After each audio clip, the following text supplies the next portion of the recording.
What's up everybody, welcome to the life of a board gamer. My name is Daniel and welcome to the birthday live stream. So it's been 9 years since I've been doing this, which I thought would probably last 1 or 2 years most, but throughout the years it just kept going and getting bigger and bigger and bigger.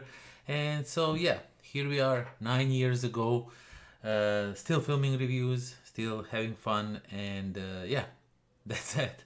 So as usual, we are going to do an unboxing of entire bunch of games that I brought from Essen. Some of them are already open because we played them while we were there, but most of them are closed and in their shrink wrap and all that. There is a description, in a description down below, there's a list of all the games. So if you want to see some of those games unboxed while you're watching this preview, just let me know and I'll skip to that one. But for now, I'm just gonna start randomly picking and checking out games and just do the live stream. And feel free to hop by in and say hi whenever you want. And yeah, that's that. So let me just quickly now, I did something really cool. When I click this, you can see my tea, my knife. There's some promos here when I unbox the game, so I can throw them in. And you get these like down here, you get these like funny things I just put here to scroll throughout this video just for fun, you know. And definitely, if you're thinking to yourself, give me 5 pairs, what's this shirt about? Definitely search 5 pairs on a game found and go follow it, because that's the upcoming game from friends of mine that is really great game. And I'm not saying that because they're my friends. I even was able to test it out when it was like in a super pre-production stuff, and it was really nicely looking game. So yeah, without further ado, let's open up the game. Andre is here. He's the one of the guys with the 5 pair things that I was just mentioning. Welcome, Andre. So what I want to open right now first is I'm gonna start with smaller boxes. King of Tokyo MINDBUG, huge fan of MINDBUG. Really love King of Tokyo. So when they did this crossover thing, I even had a chance to show off one of the cards while you were at Essen. You probably saw my video. And yeah, it was exclusive on my channel. So I really am not sure if this is just the expansion for King of Tokyo or is it like a completely on its own game, because it's fairly small.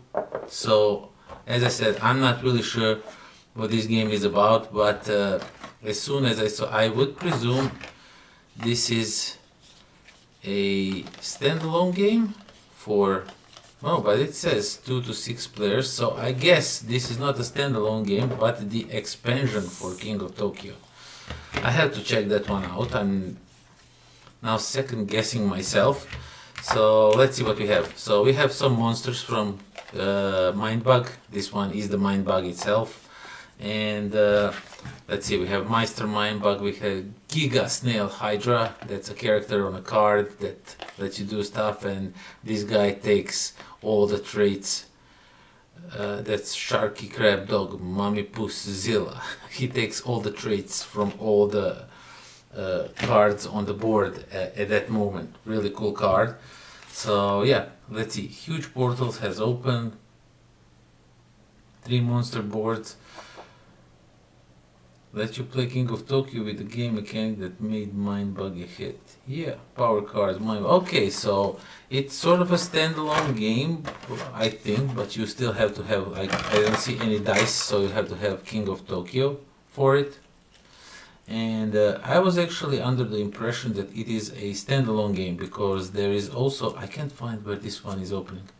There's also a MINDBUG King of Tokyo, which I presume is a standalone game, and this knife is really dull. It can't even cut through like simple plastic. So yeah, I was under the impression that this was a standalone game, so I guess I had to double check it after the live stream, of course, and everything. But mainly what we have here is just a bunch of new cards all about mind bugs, you know, and stuff. So this looks really cool. Oh, I haven't showed card for this game, but for the mind bug game. I'm sorry. Mirek is here. Hello, Mirek. Hello. For the mind bug version. So yeah, lots of cool cards. And there's also some of these abilities for the, I guess, bugs themselves. So for the mastermind, that's if you are playing with the expansion, with the shark guy and with the giga snail. Yes, really looking cool. So looking forward to trying this one out and maybe reviewing it side by side with the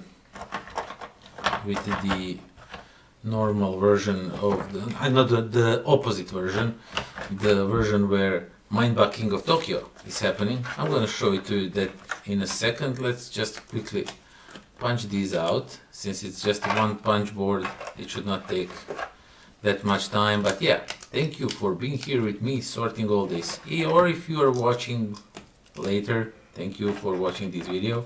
So I have two boxes on my left and my right. This one over here is for all the cardboard, this one over here is for plastic. So yeah, that was King of Tokyo, Mindbug. Let's continue. Okay, so where am I going to store all these games when I'm done with them? Let's just put it way back there. Okay, as I said, there is also a, where is it? It's here. There's also Mindbug version of King of Tokyo. So these are two completely different separate games, have that in mind. But this is just a fun crossover that they did. And I also, while I was there, because I really love those guys, and they gave me some cool promos. So Kong Prime and Ivy Bug. So yeah, let's see what you get in Mindbug King of Tokyo, co-designed by Richard Garfield. So you get a standard rulebook for Mindbug, and I think this is a standalone. Yeah, it is. Oop, knife goes away. So this is a standalone version of Mindbug. Okay, now I'm not really sure because there's, yeah, that it seems like a right amount of cards. I'm completely confused. I was thinking that they did something completely different. So yeah, let's see how the cards look that have King of Tokyo style on them for Mindbug.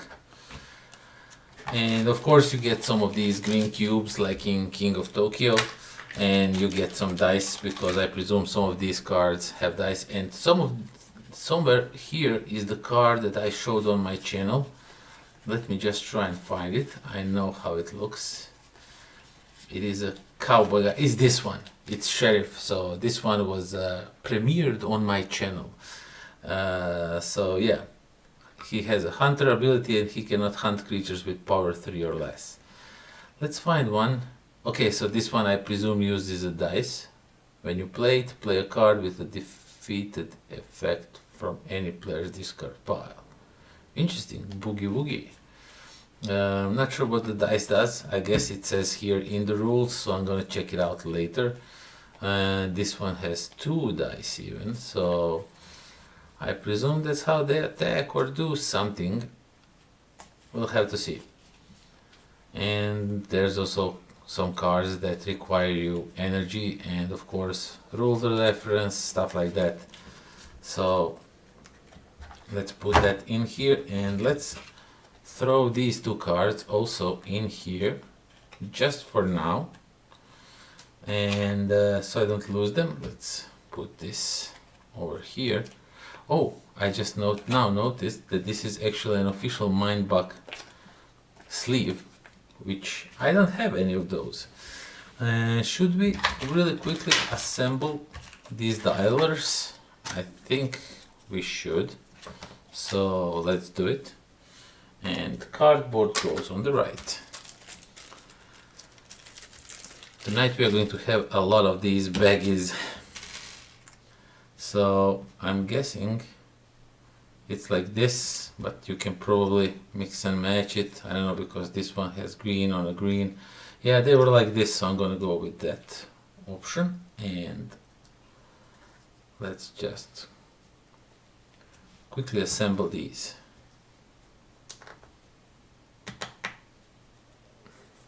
Oh man. Now it's here.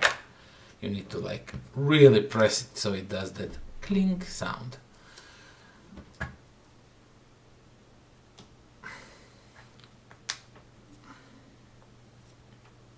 I think I also did it wrong. I think this one should be on top. That does not have this hole, but it really doesn't matter. It works, so it's fine.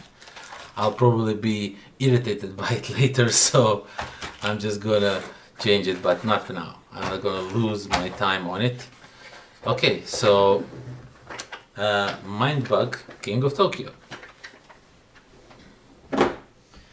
Okay, what should we unbox next? Do you have any wishes, or should I just go on my own and unbox another game from the same people, Nerd Lab Games, Agent Avenue Division M.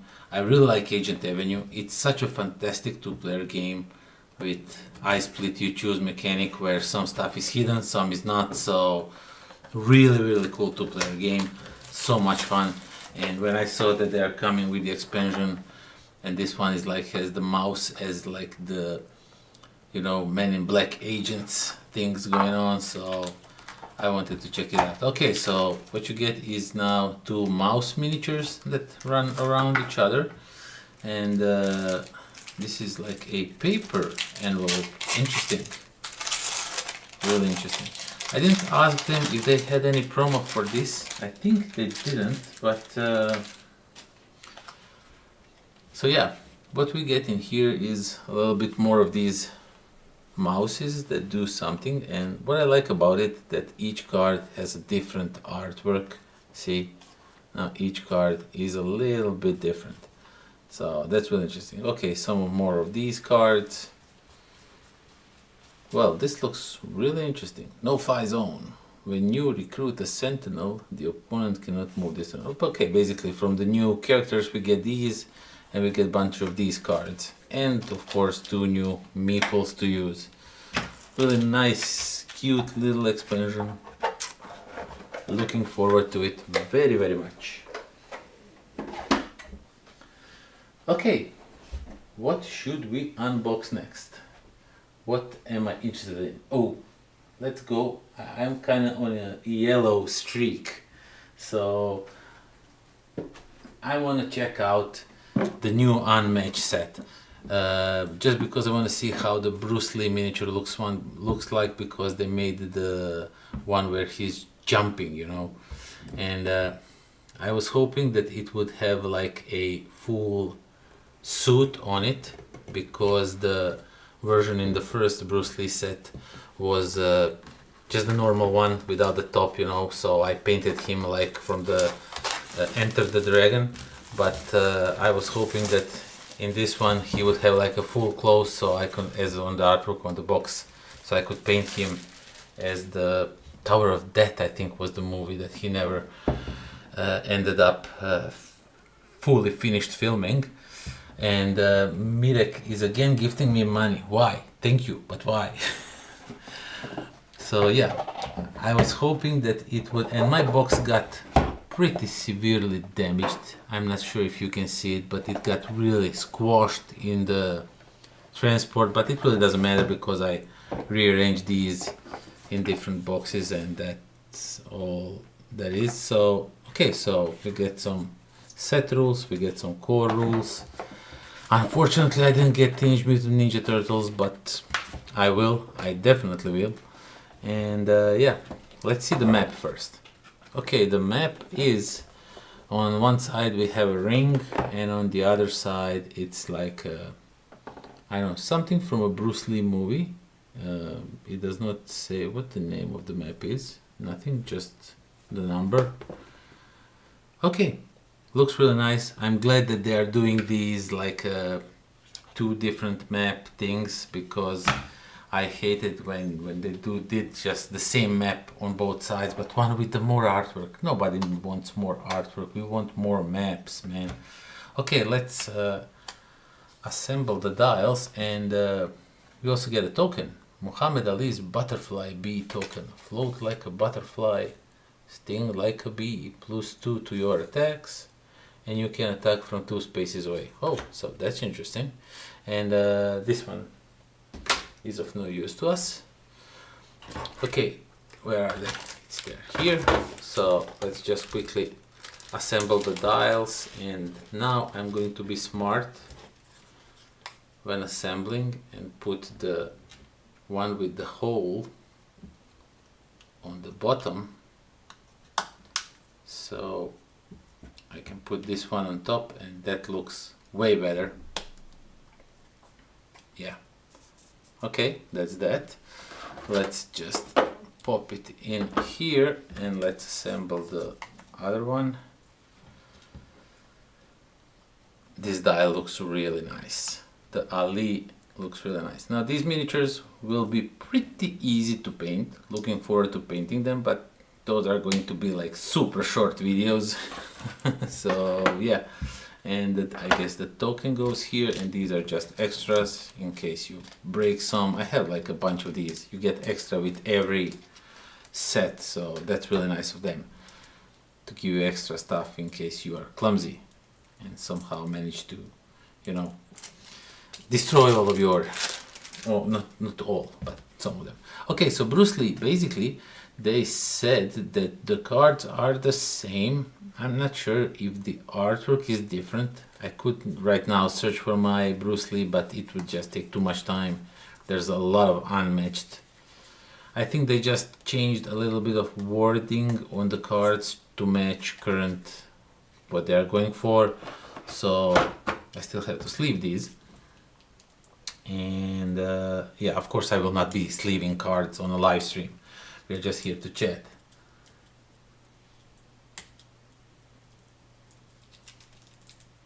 I didn't go to Essence, so I have money left, and it's fun. Yeah, thank you very much for the gifted 199. Okay, so Muhammad Ali. Begin the game with your stance on float like a butterfly. After you attack, if you won the combat, change the stance. Okay, so you cannot change it like as you want to. You have to win the combat. That's interesting. And artwork on the cards is actually fine. Nothing spectacular like we are used to. There's some really nice cards. Like this one looks really nice. I am the Batman, yeah. Looks nice, looks nice. Okay, and the miniatures themselves, the Ali is just a regular boxing stance, you know, punching, and the Bruce Lee has the flying one. I so much wish, I have to be careful not to spray over this thing, but I wish they did the full close on. I also wish I would be able to, you know, sculpt the rest of the clothes, which I'm definitely not able to do, even though I'm in the miniatures painting and all that for about 15, 16, 17 years now, but I'm still not able to sculpt anything. Okay,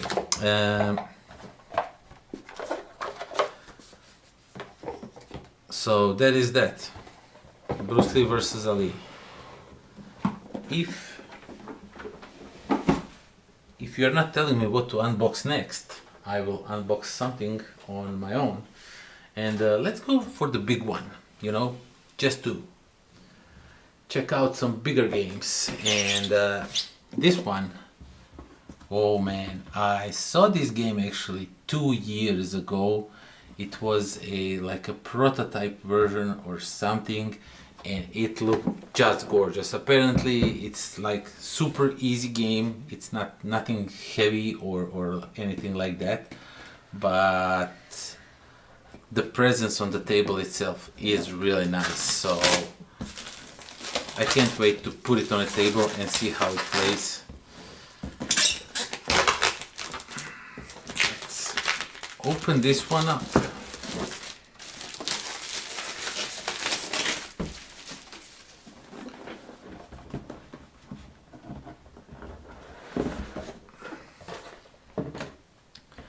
Okay, so rulebook is actually fairly thick, 18 pages, I guess.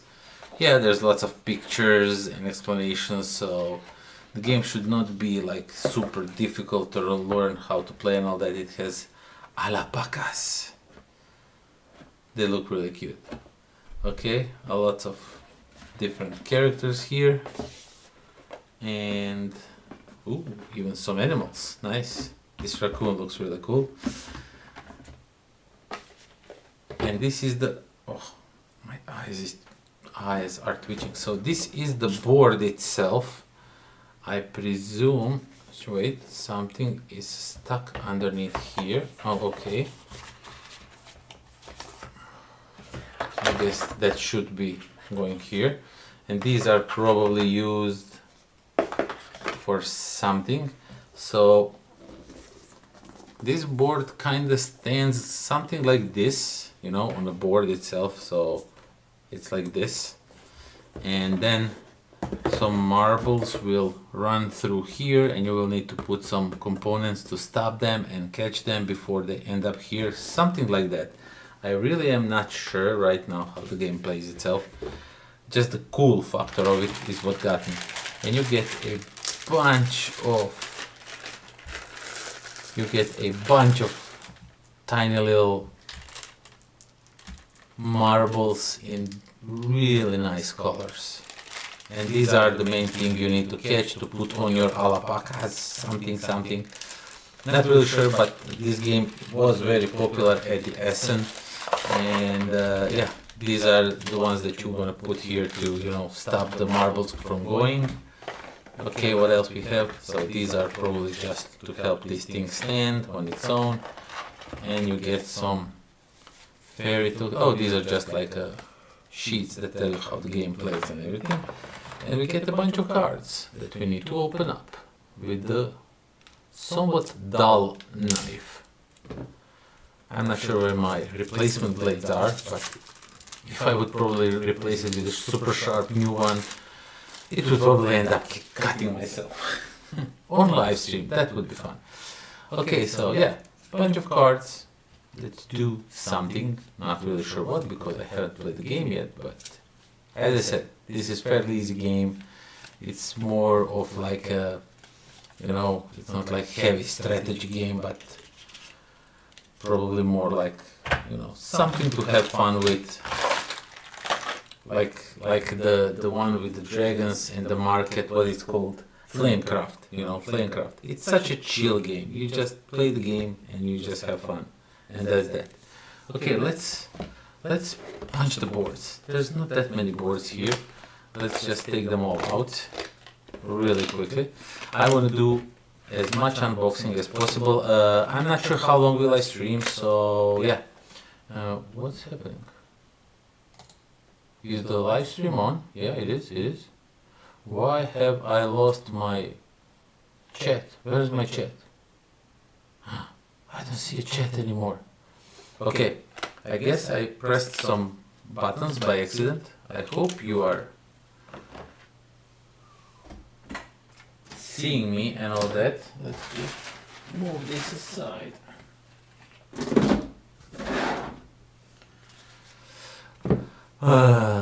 Okay, let's see. Where did my chat go? I can't see my chat. I don't like that.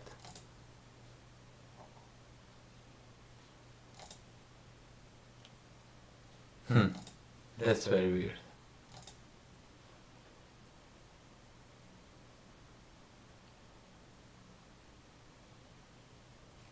Where did the chat go? I don't like this one bit. My wife is telling me there is a chat. Okay, so that's fine, but I don't see it. I can't reply to the people. How do I get back to it? Okay, I guess I have to go to my channel and go on my own live. Something like that. Oh, Paul Grogan is also live with the tutorial and playthrough of Orloy. That's really cool. And let's see. View my channel. 9 years of channel. It's live. Okay, so if I just mute it. Okay, so what happened while I was lost? Okay, Slaven is now competing against Mirek in donations. Thank you, Slaven. I have echo. We can hear you double. You should not hear me double right now. I think the echo was because I opened the YouTube and then it picked up the... Oh, my Sony camera is picking the sound. I did not want it to do that. Why nobody told me that? Okay, now it should not be echoing anything. Yeah, that's what happens when you don't live stream, you know, like more frequently. So that's what happens. It happens so that you are a noob and you make a little bit of tiny mistakes. That tiny little accidents. Okay, so let's just quickly punch this one out. I think now everything should work. Wait. Daniel is also here saying, hello, nice shirt. Daniel, for everybody who is not familiar with that, is actually the designer of this game. So welcome. Just a little bit of echo. No, you were right, there was some echo.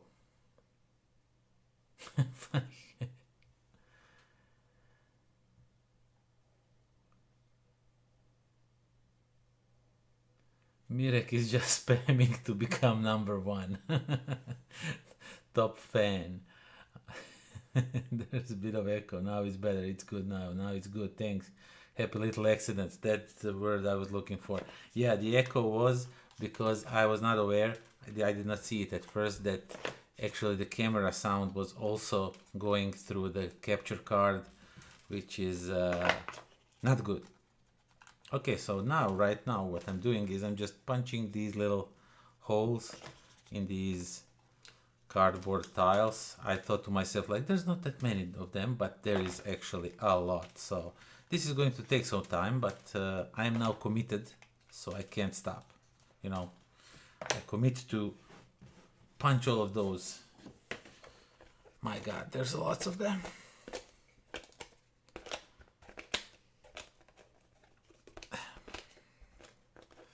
So, Mirek, I will make you #1. No, I can't do that. I don't know how to do that. If you tell me what we are going to be eating at Sirac meeting. What are you going to be eating at Sirac meeting? Okay.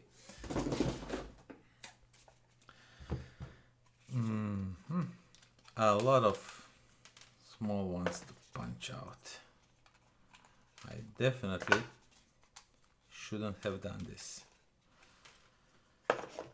This is going to take forever. I just presume they go there because they fit really nicely in 3 rows. Yeah, that's actually pretty nice. Okay. Instant regret. Yes, indeed.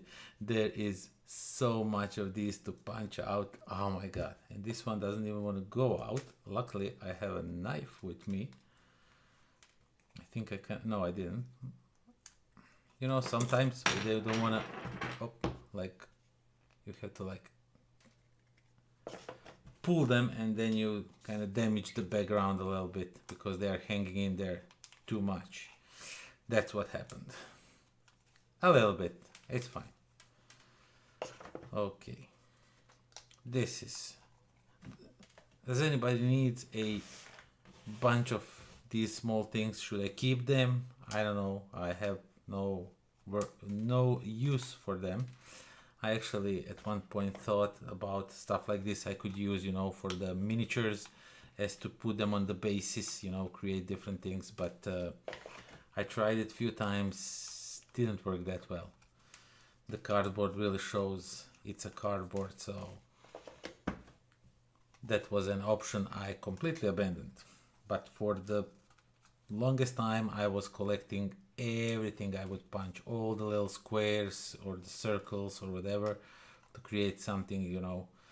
And it might work on like I don't know, like tabletop terrains and stuff, but stuff like that maybe, but on the miniature basis, not that much.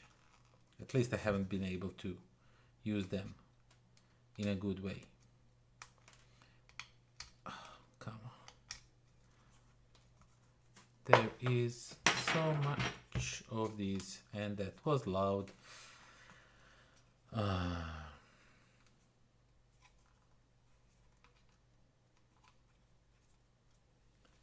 Distance. No, super. What did you wrote? Good luck with the translation of distance. What is the nist? I don't know. I know there's some like a cool joke in there, but it completely flew over my head. So my apologies, but I have no clue. You probably wrote it in Croatian, and oh, haha, use the correct letters, not the S but the sh.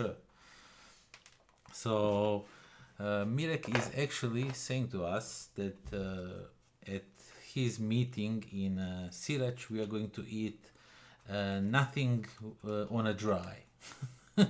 And he said good luck with the translation.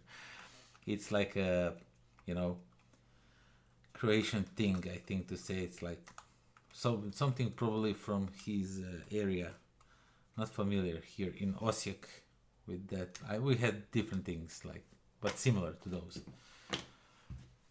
Okay, so I am starting to really regret this thing, punching these out, because, you know, it's such a boring thing to watch, I presume. Just me punching a bunch of small holes. Oh, look, if you do it with a knife, it goes much faster, and you can like stab yourself in the finger in the process. So, wish I discovered this sooner, because this would be way faster than what I was doing with my chubby fingers.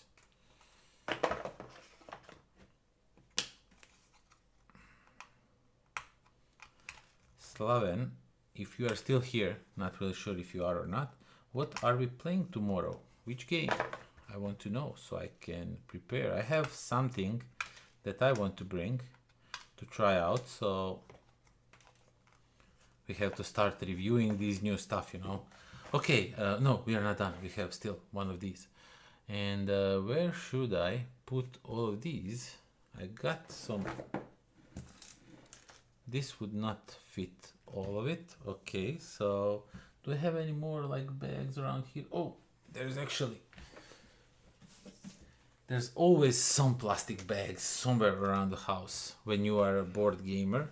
Oh, I completely almost didn't see this and it would be thrown away. That would be most unfortunate. When we were at the Essen, when we were at the Dyson Mystics event, and I was punching the board for one of the Slaven's games, because we were going to play them, and I completely missed on one token and just took all of the, you know, boards that were already punched out and just carried them over there to throw them into the garbage. But luckily we found it. So yeah, actually I don't think that ever happened to me, so that was like super weird. How did I miss that one? And from that point on, his girlfriend Anna told me I will never punch any of their games again. Yeah, so and it almost happened again, so I guess it's something that I have to, like, I unlocked a new achievement. Forgot to punch something from the board. Okay, so I think this is everything. It looks like that. And again, there's a lot of these small ones, but these are way thinner, so they go much easier.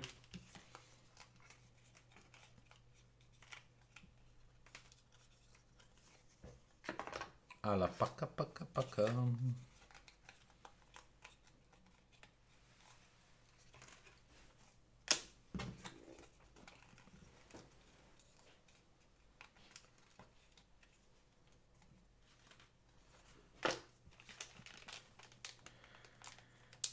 You played Fair Swamp today? It's a bit overhyped. Well, that's most unfortunate because I know people were running left and right to get that one. Now I want to figure out how do I punch out these things. Oh, like this, okay.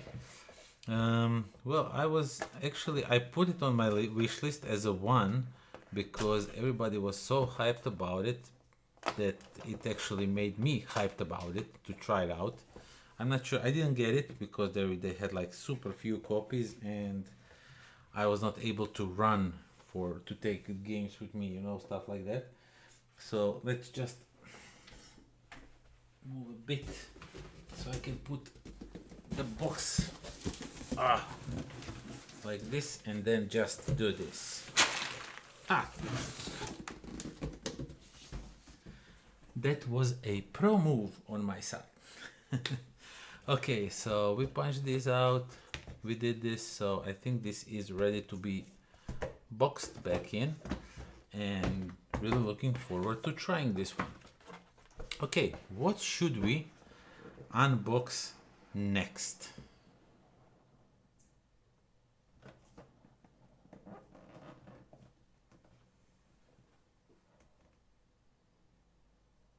It's good, I would give it an 8.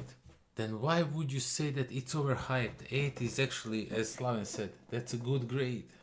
Cup the Crab is awesome. Yeah, Cup the Crab. Cup the Crab is awesome, tiny little mean game because when you play your crab and everybody plays bottles and then your crab gets lost because, you know, he has no cups to use as his little home, that's really annoying. Okay, next up, what are we going to unbox?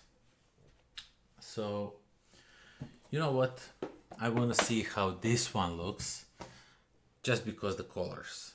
JOYRIDE was for the longest time on my wish list, and as I said, I was never sure because I have the Thunder Road Vendetta, which is pretty similar, and at least to me they look pretty similar. Not sure how the gameplay works. There's also some dice that you put on your board to activate stuff. There's a cars racing around, so I wanted to check it out, see what it is all about. And there's this is a 2-player version, you know, just to dip my toes, and if I like it I just might pull the trigger and try to get everything. And I even had an idea, as I have a painting channel about, you know, painting miniatures and all that. I had an idea of me creating from the Hot Wheels cars for this game, and I sent an email to publisher, and now they come up with the new Kickstarter having like 3D cars that are not just, you will see like wooden cars like in this one. And I like to think that I gave them an idea, you know, to create a real cars that you have on your board and everything. Okay, JOYRIDE. We have a bunch of expansions. There's some shirts, promos, things like that. Oh, the inside of the box looks really cool. Welcome racers, but this is actually upside down because when you flip the box, you see the box is that side. So if I put this thing like this, then this thing is a face down. That's weird. Okay, Official racing rules and regulations, race guide, next gen, warehouse driving school. So, not sure what these are about. I guess these just explain you the base game and how it works.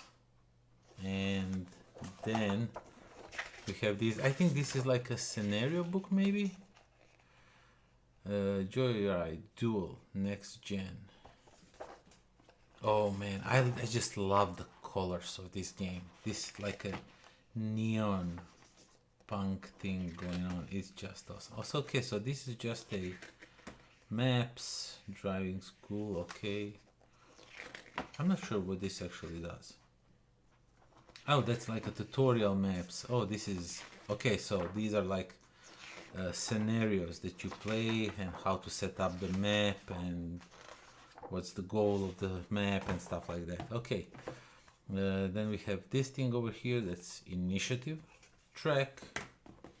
We get bombs. We get bombs with the little tiny drones. So it's dynamite actually with tiny drones.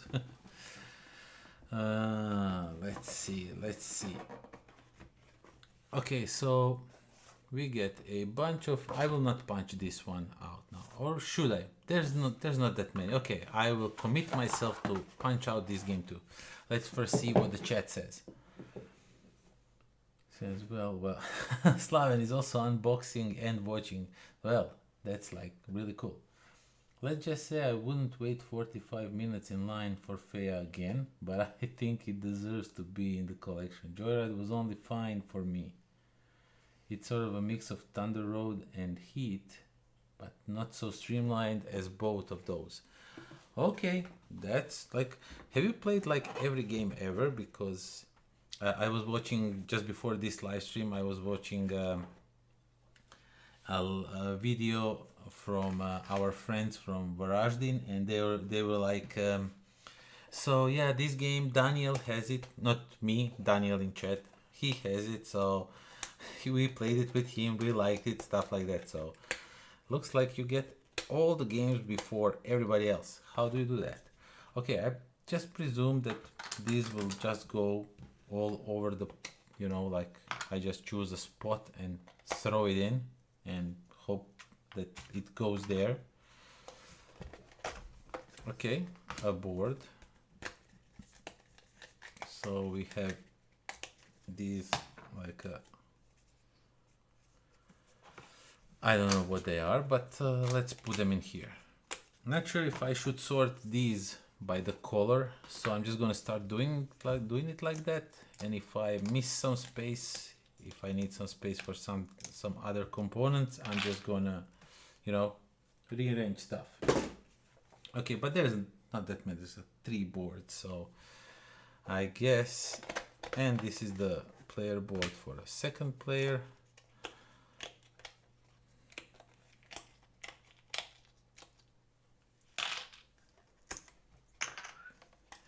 Let's just put these in here for now, and the terrain can go in here. And I guess I'll have to keep these in here because I want to keep these separated. Not sure what they are doing.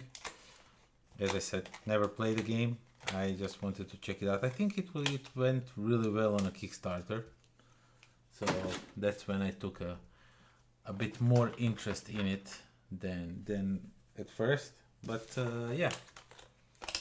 So these go here, these are just like here, and then we have a bunch of more of obstacles like land miles and oil slicks.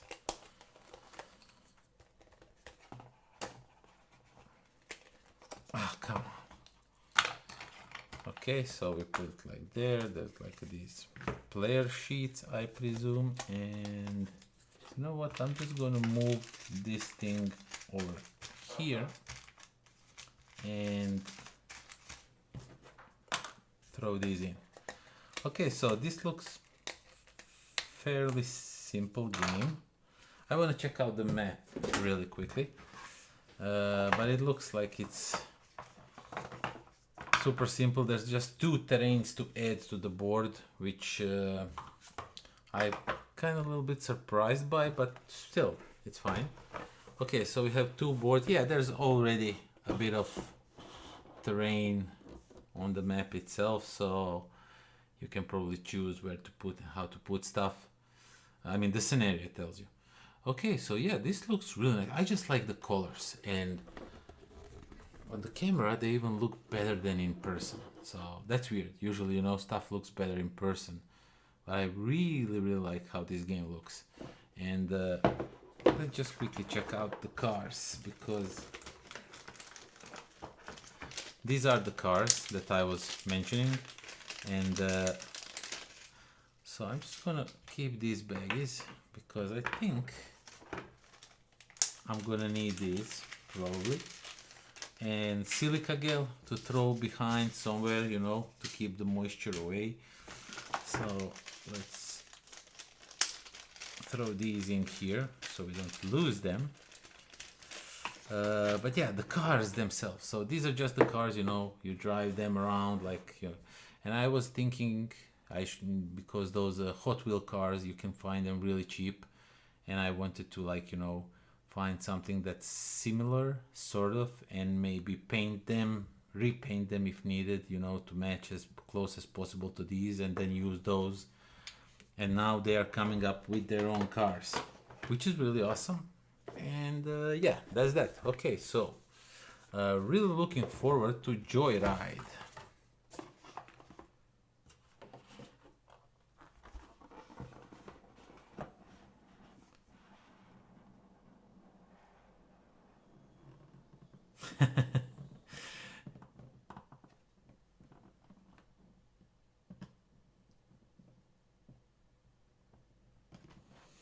So Daniel, I'm reading what the chat is saying, and Daniel says he's a game designer. He has to play the game for research.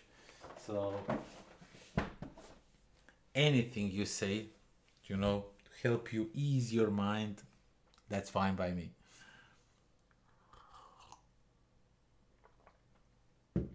Definitely nice production for Joyride. And I forgot to pack this one, but we don't actually need commercial stuff. So off to the garbage it goes.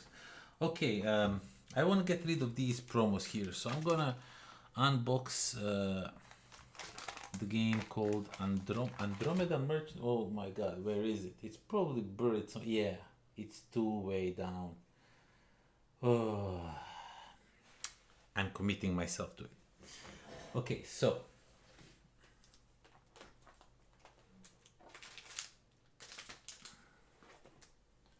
I'm just gonna move these aside a little bit.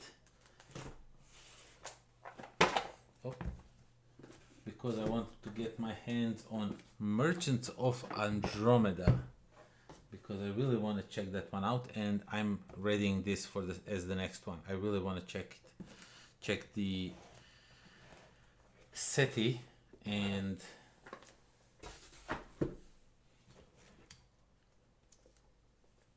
see what it is all about. SETI is by far skyrocketing for me in how much I love this game. With each play, I love it more and more as I discover the cards more and more. It just looks really good. And I was told that this expansion is sort of like a prelude expansion for Terraforming Mars, which is actually the best expansion for any game ever. So yeah. Hi, lots and lots of games that I will never see in person. I'm not sure, Slaven, are you asking me or are you asking somebody else, Daniel, or I don't know who?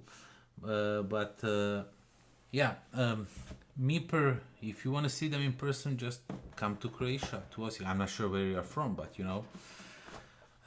So yeah, Merchants of Andromeda. Let's check this one out. Okay, again, a little bit of more of these commercial things. Love Merchants will get Bureaucrats and Anarchists expansion. Well, I guess I have it already. Okay, so we don't need this. We're gonna reduce the... Oh man, there is so much in here. I like the artwork of this game so much. Okay, download the app. uses a free mobile app to run real-time auctions. To download the app, okay, so we're gonna have to download the app for the real-time auctions. That's really cool. So yeah, let's see, a bunch of baggies. Thing is, I wanna pack this thing inside this box somehow. Let's quickly see what do we have here. So these punch out, yes. Okay, so we are going to do a little bit of punching right now, and sorting and whatever will be needed from us. Okay, so I almost, again, if by the end of this stream I'm not bleeding, it will be a miracle, because you know, as the night goes, your blade skills are less and less good. So I guess this one is set up like this, so that will, oh, you also get to punch this one, and there's vote, and then you probably stuck something, throw something in here. So yeah, really nicely looking vote boxes.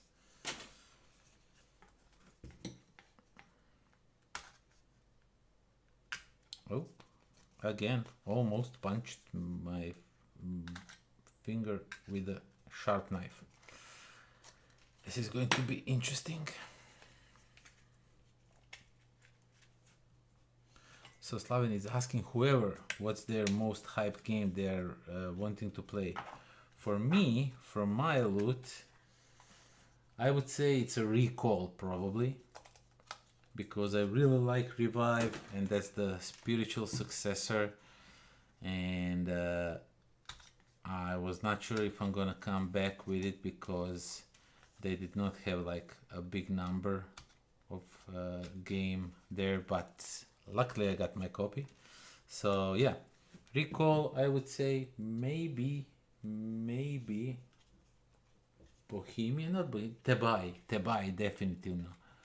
Definitely no. So I went a little bit Croatian, definitely in English. THEBAI also because it's board and dice. They make great games. I love their games, and it's by my favorite designer. So let's throw these in here. So those two, one of those two, whichever one I play first. I'm not counting the expansions, you know, like SETI, even though I'm really looking forward to it, but you know, it's not a new game. It's something that I already know everything about. I mean, how to play the game and all that.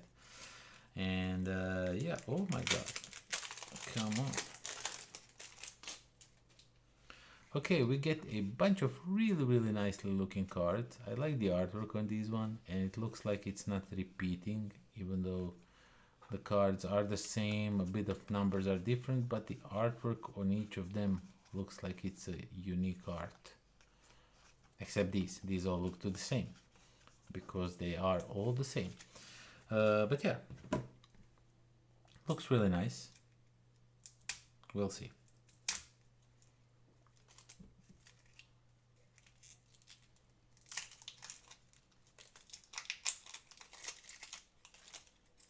Underwater City expansion after SETI expansion. That for sure.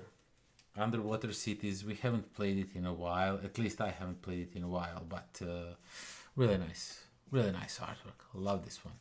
I haven't played Underwater Cities in a while now, and that game definitely deserves more love than it got from us.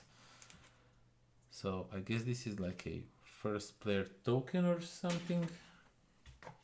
And there is a gazillion of small cards in here. I'm not really sure how would this fit with this, with board and everything. Do I have to like, I'm hoping there's more boards down here that we need to punch out and make some room. Oh, fine, yeah, okay, that's fine. At the moment I was afraid that there is not going to be enough room for everything in here, but we are okay. So this game goes up to 5 players actually. That's really nice.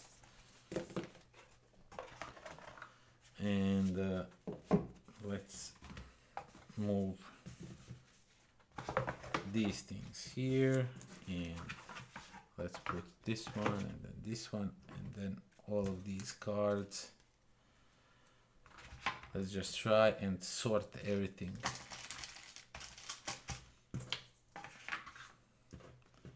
Okay, now I have this guy. I don't know what to do with him. Okay, let's quickly punch all these out.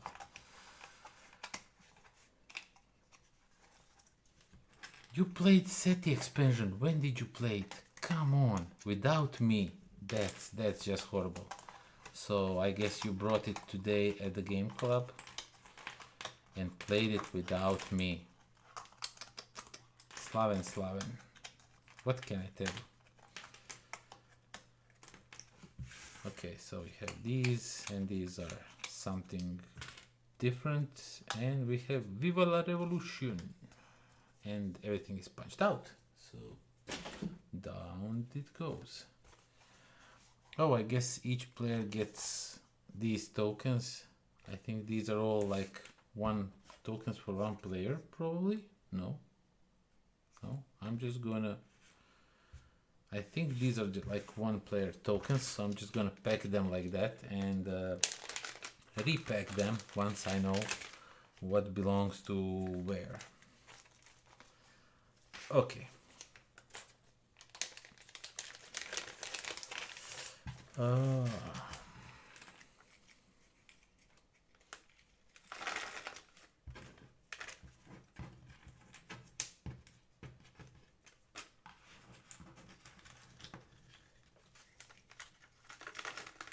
Wait, Daniel, you haven't played Underwater Cities and you call yourself a board game designer.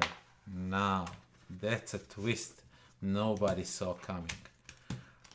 I think you should definitely try that game. And now that's the problem, because everybody hyped it so much. You are probably not going to like it because you're going to expect like a masterpiece, and it's really a good game, but you know, when people oversell you something, then you have grandiose expectations, and then what happens is it's not what you expected because everybody said it's the perfect game. Let's just throw all these in here.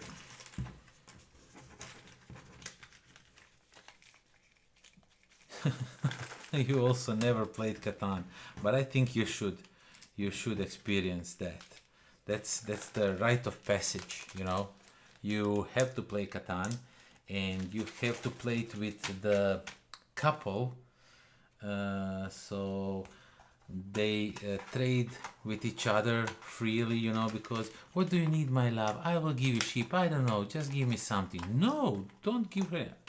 Actually, I had to play a game like that. It was awful, you know, because you really don't want to give resources to somebody who's winning, and they were like, oh, you need this? Okay, I'll give you like 2 wood and 1 stone. I don't know, just give me 1 wheat and it's fine.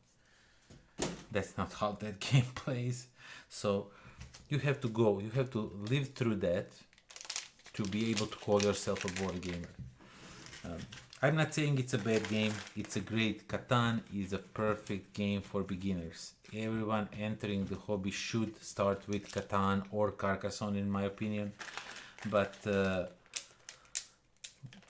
pretty soon they should realize that there's more and better stuff than that, and just check it out, you know. So yeah, oh my god, there is a bunch of the coins, and not coins, the tokens. And I thought these were like the... Wait. Oh yeah, actually 5 players, 5 types of tokens. Yeah, everything's fine. Everything's fine. I'm just lost a little bit. You didn't miss anything not playing Catan. Of course he didn't. I mean, yeah, he did. he missed on an experience that you will never want to live through again. Shut the stream. He didn't play Terraforming Mars. I'm driving. You bring the club. Wait. Where did he wrote that? I guess I missed it. For Anna, it's map master. For me, dogfight. Dogfight I really want to try. So please do, Slaven, include me in dogfight. When you want to play it, you know, when you bring it to club or whatever. And I also never play Catan or Terraforming Mars. Oh, Jesus Christ. And you know, you were once my Patreon, and I still have you at the end of each of my videos because I just leave all the Patreons. If you ever been my Patreon for at least a month, I would immortalize your name in every video for the rest of this channel. But right now I'm actually thinking of, you know, revoking that right from you, because you are saying some controversial stuff here in chat. So that's like, and coming from a board game designer that designs really good games, that's just unacceptable.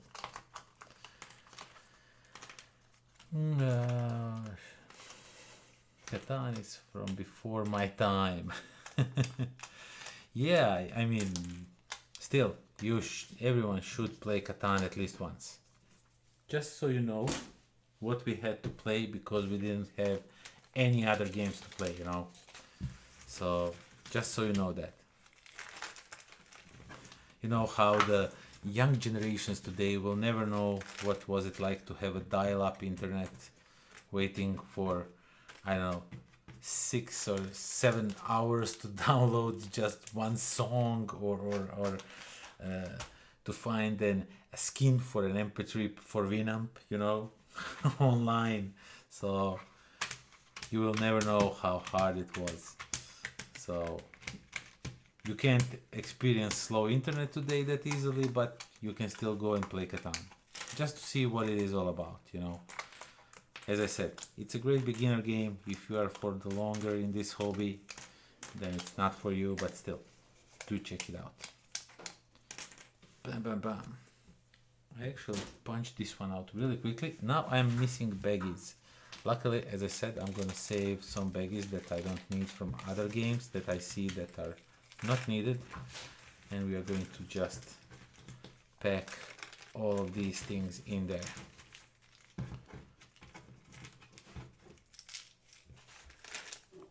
So we pack this thing, and this box looks super small. It looks like it will not hold everything, you know.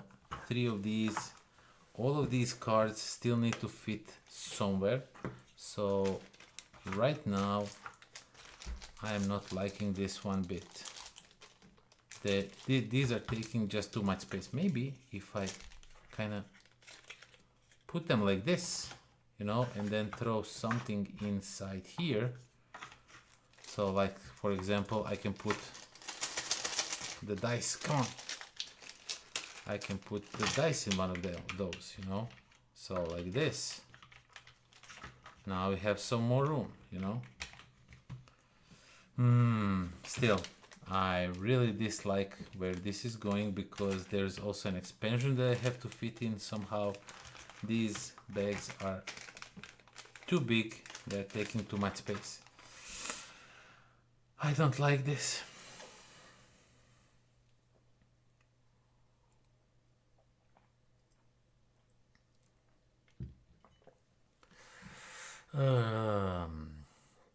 Tea garden. Haven't you already had a tea garden? I was sure you had it already.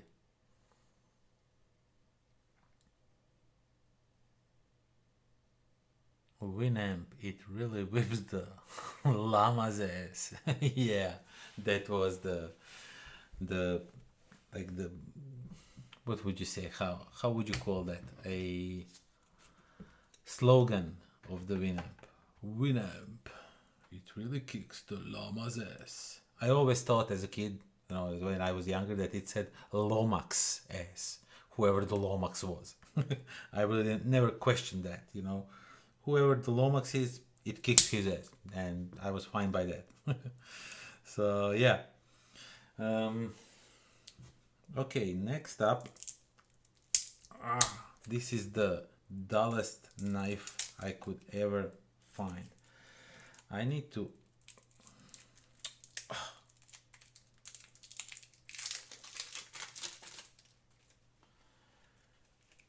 Oh, so this is the money, I presume. These cards, there is a card money in this game. That's something I haven't seen in a while, and it barely almost fits in here, but it doesn't. Which means I'm not sure how I'm going to pack this game up.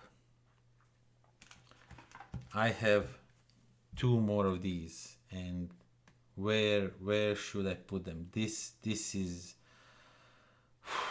I am feeling a little bit stressed right now.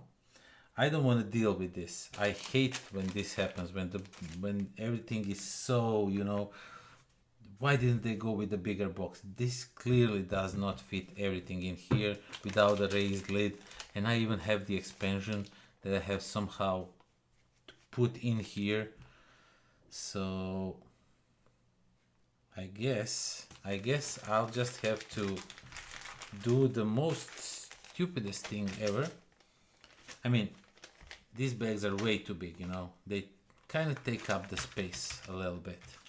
So let's see if we can reduce it, like, you know, wrapping them like this maybe, and creating some space that way. I'm not sure that's going to work. I'm not sure we are going to have any extra space. Expansion for KUSHI Express. You are correct. I should definitely check that one out. We both love that game so much. I stood in a tea plantation in India, but I'm not sure what would comprise just a garden. Me neither. Okay, so I'm just gonna try and store all of these the best I can. Can this fit in here somehow? Maybe like this. Oh man, I just hate what I'm watching right now and how everything is going, but I have to pack this up. I really I so want to just leave it all, you know, like this, put it aside and deal and let the future Daniel deal with it. But I'm committed to finish this work, and I'm sorry that you have to be here and watching this. Okay, so this is just again a money component, and they're really nice cards actually. They're not like super thin cheap cards. They're actually really like nice cards that are used for the money in the game. So I'm liking that, but still I'm not liking that even just the base game barely fits in here. Or I will have to disassemble these every time, which is something I'm not like super happy about, because, you know, over the time they would definitely like break, and you know, something along those lines. It would not be good. Okay, let's see the expansion. What does it bring? It gives us Rainer Knizia, designed by... Okay, so this is just the cardboard. I'm just gonna leave it here. I'm not sure if this is necessary, but I don't want to throw it away and then be sorry later. So you get some new senators with the expansion and all that. Okay, cool. And you get some new double side. No, they are not double side. Forget. like they were so connected, so I thought that they were like you're gonna flip them like this and then they're double-sided or something, but no. These are just some new special events that you have in this game. So I guess I'm gonna play it immediately with the expansion also. So I'm just gonna put these in here, some baggies that we don't need. Vote Senator cards. So we get some Senator card votes, yeah, and some ancient relic thing. So I'm just gonna put those here for now, and everything barely fits in this box. It's going to be so tight and crammed up in here that I'm gonna give it one less just for that. You know, the final word will be like, this is a perfect game if it would fit in a box. Okay, so it's actually not that bad. I was overly dramatic a little bit, but still. Slaven made the first order, unboxed the KUSHI Express expansion, and it's way back down here. Give me a second.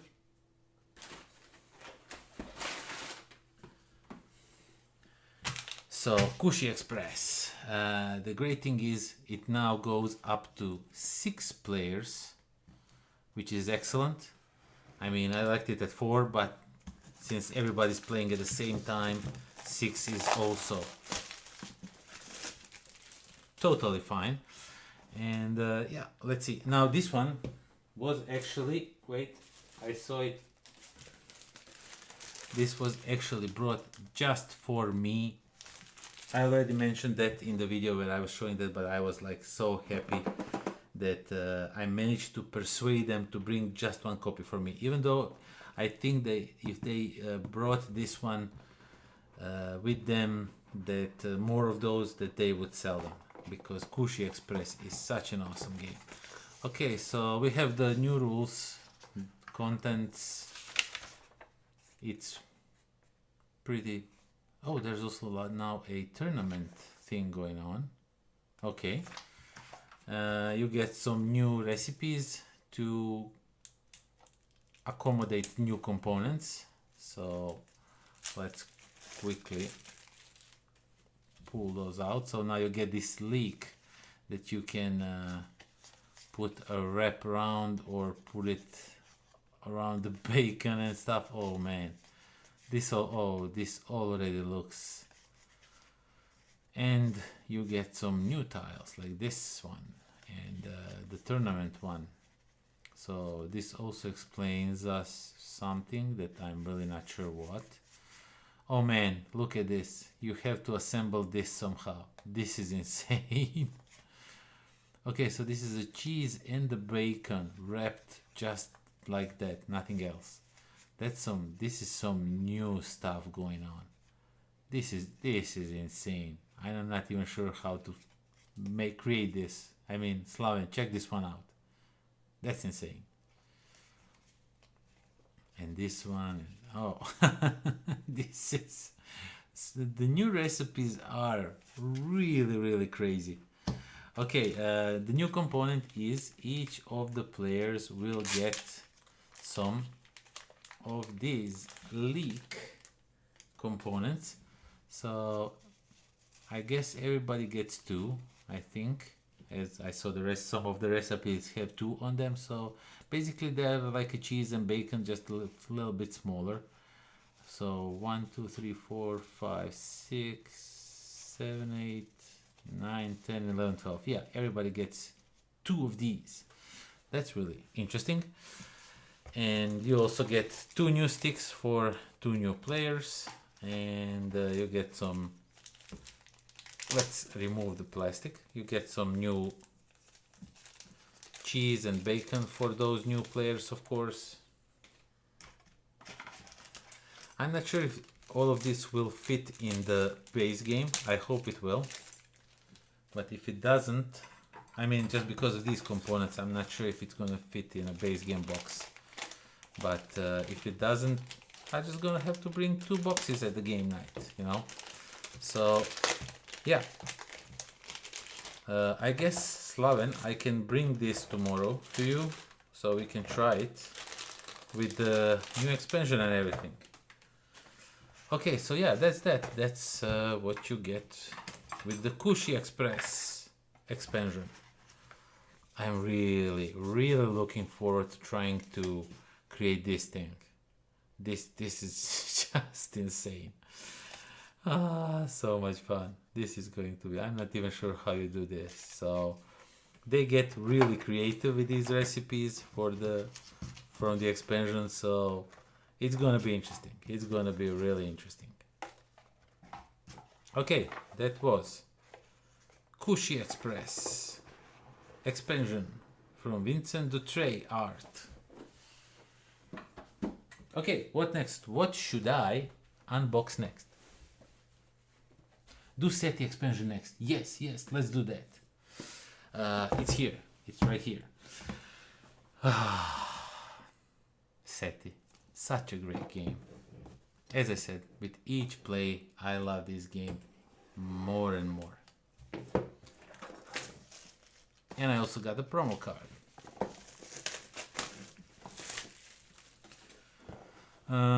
So yeah, you get a bunch of new cards, some new aliens, increased variety, 42 more cards, new scanning mechanic. Ooh, I'm a little bit tired because my kid decided it was like it was around 5 in the morning when he decided he had enough sleep. And I decided I need more sleep because I have a work today, you know, but still. Okay, so we get a bunch of cards. Let's see what we have.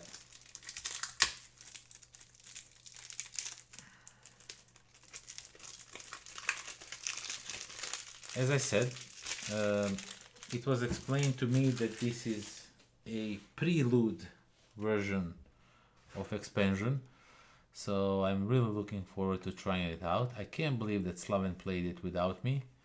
I will never forgive him that. But yeah, a bunch of new cards. Let's take the promo one also and just put it here with these cards, you know. So, oh my god, we need to sleeve all of these.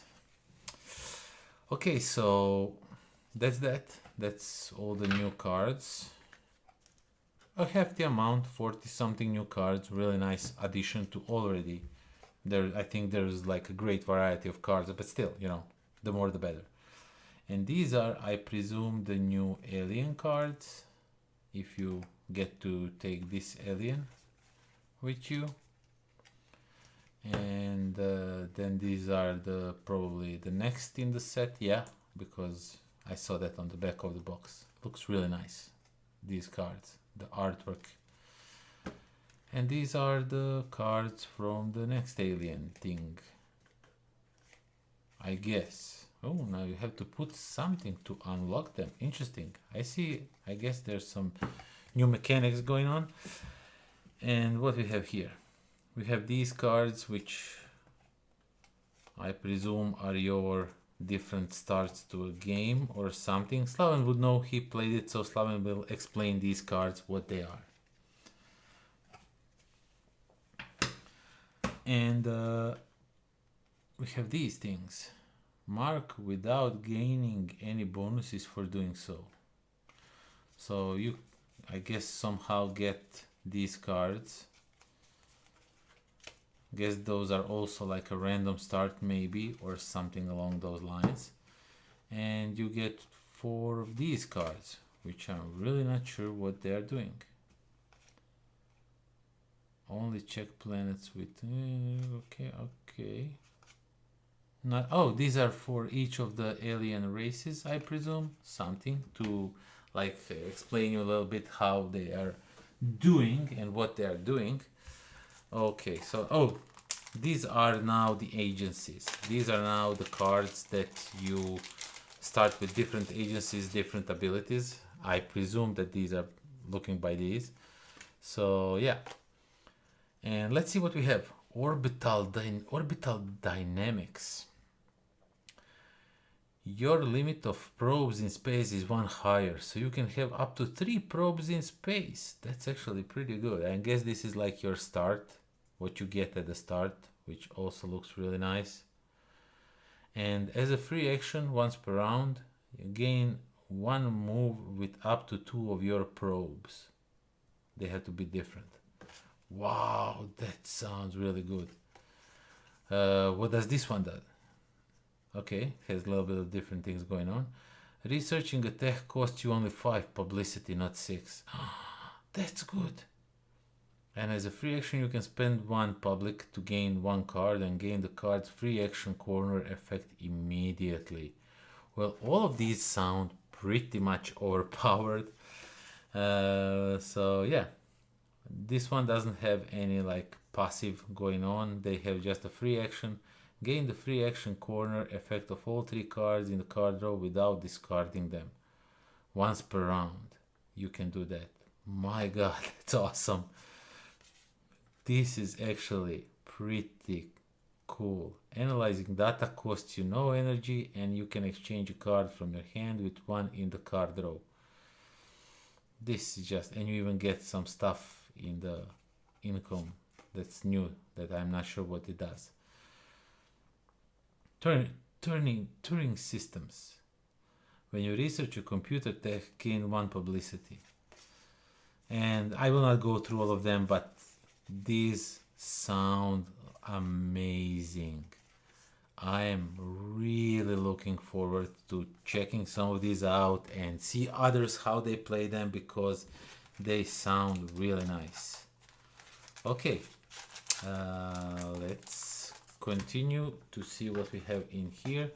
So these are explanation for all the new aliens things and how they work and what they do, and yeah, really nice. We have again some promo pamphlet that I'm just gonna store away in the trash, and we have a SETI instruction manual explaining how all the new tech works, how all of these new things work. What were those cards? 3 random quick start cards. Okay, 2 random organizations, 3 random quick start cards, 4 random cards from the main deck. Oh, that's like the different setup now. So you can like pick and choose what you want to do, so you get like a little bit of better start. There's some long-term objectives now. Oh, that's for solo game. Okay, you're not interested in that yet. Long-term objective tiles. Oh no, solo with organization. Okay, signal tokens stuff. Effect gives you signal tokens. Okay, so I'm not gonna go too much into details, but overall, let's check out the new. Oh, we have some gluing thing to do. Let's do that. We have plenty of time. So these are, so these are for this. Do we have some extra baggies? No, we got just like 1 bag for all the components, everything. That's weird. But okay, so erase, and I presume this is where we need to sticker the stuff. Yep. So these 2 go into the trash. Go into the trash. And let's sticker out. And we get to use the bag for something.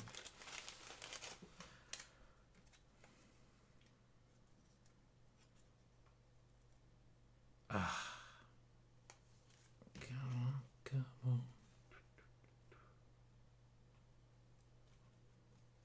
Okay, so it's like this, and then we pull it off, and then the next one we can move this thing here, and then we can do, oh, these are really tricky to take off and apply, but nothing major, you know, they're just a little bit tricky. And I guess we just fold these over like so. I'm just gonna hope that that is how it's done. Okay, so now I did a thing without even looking if that is the correct. Yeah, actually, that looks like this. Yeah, actually I did it correctly. Okay. Glued together using provided stickers, and those stickers are just for that, so I guess these two are just like extra if we don't find anything else that needs to be glued or stickered. Looks like a lot of things in here to fit in the base game box already, but I think they will fit in there, but just barely, you know. Okay, so we have this thing also. We need one of the baggies for all of these components. Some of these look really like shiny and cartoony, like they're not from the same game, you know.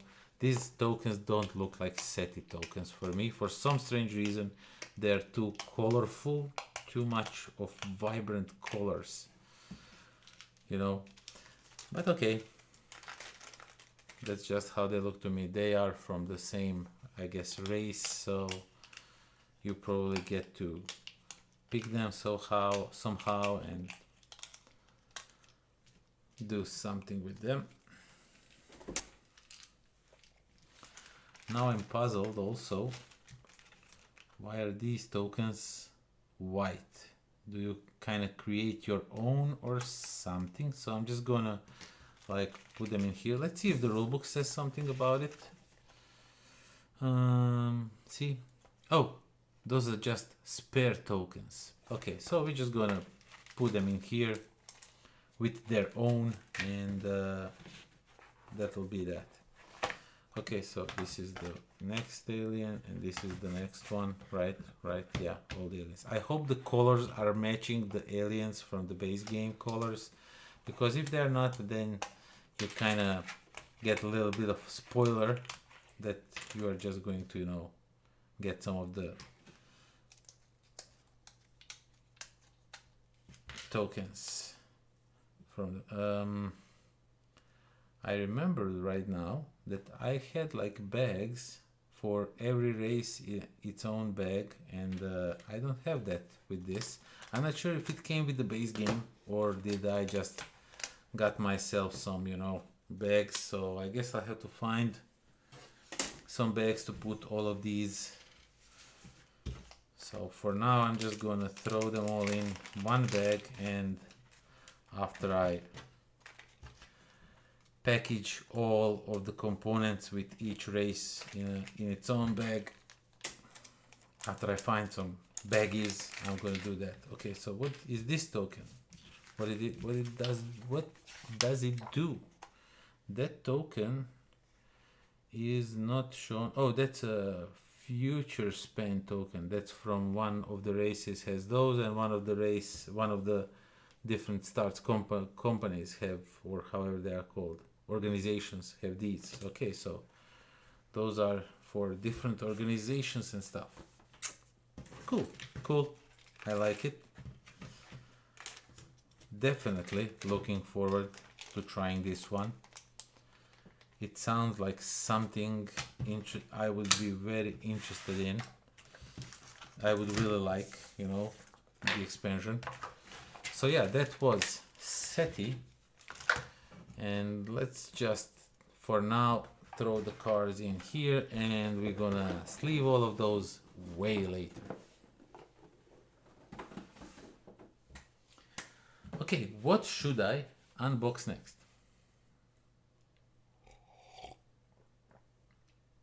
Any requests? Oh, I forgot this.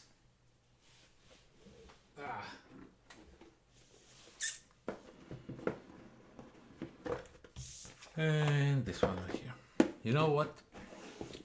I once streamed for I think 6 hours when I had like a 6 years of the channel, and I think when I did the 7 hours, when I had 7 years, I did 7 hours, and on 8 hour I definitely didn't do 8 hours of live stream, and I'm glad, because I would not be able to stream for 9 hours now. Of course, through the entire night. I would probably start this live if I would doing for 9 hours, sometimes when I'm more awake. I see what you so Daniel wrote Pilgrims. We are going to sleep. Have fun, Daniel. See you, people. See you. Go to sleep. I will stream for an hour or two, maybe. I don't know. However long I want to. Pilgrims is actually in a stack, like huge stack of games. It's second from the bottom. So I'm doing just for you. So don't go away. I'll be here in a second. Okay, so how are we going to reach this game?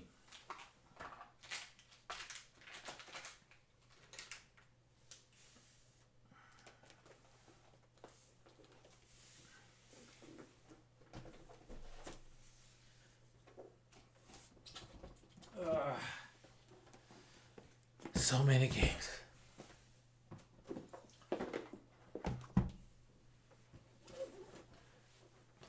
But I got it. Pilgrims.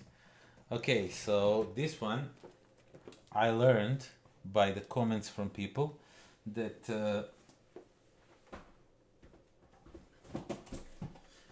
there is a computer version of this game that this game was based on. So there's a computer version, and then they made a board game, and apparently the same guy that made a computer version also made this game. And I was not aware of that at all.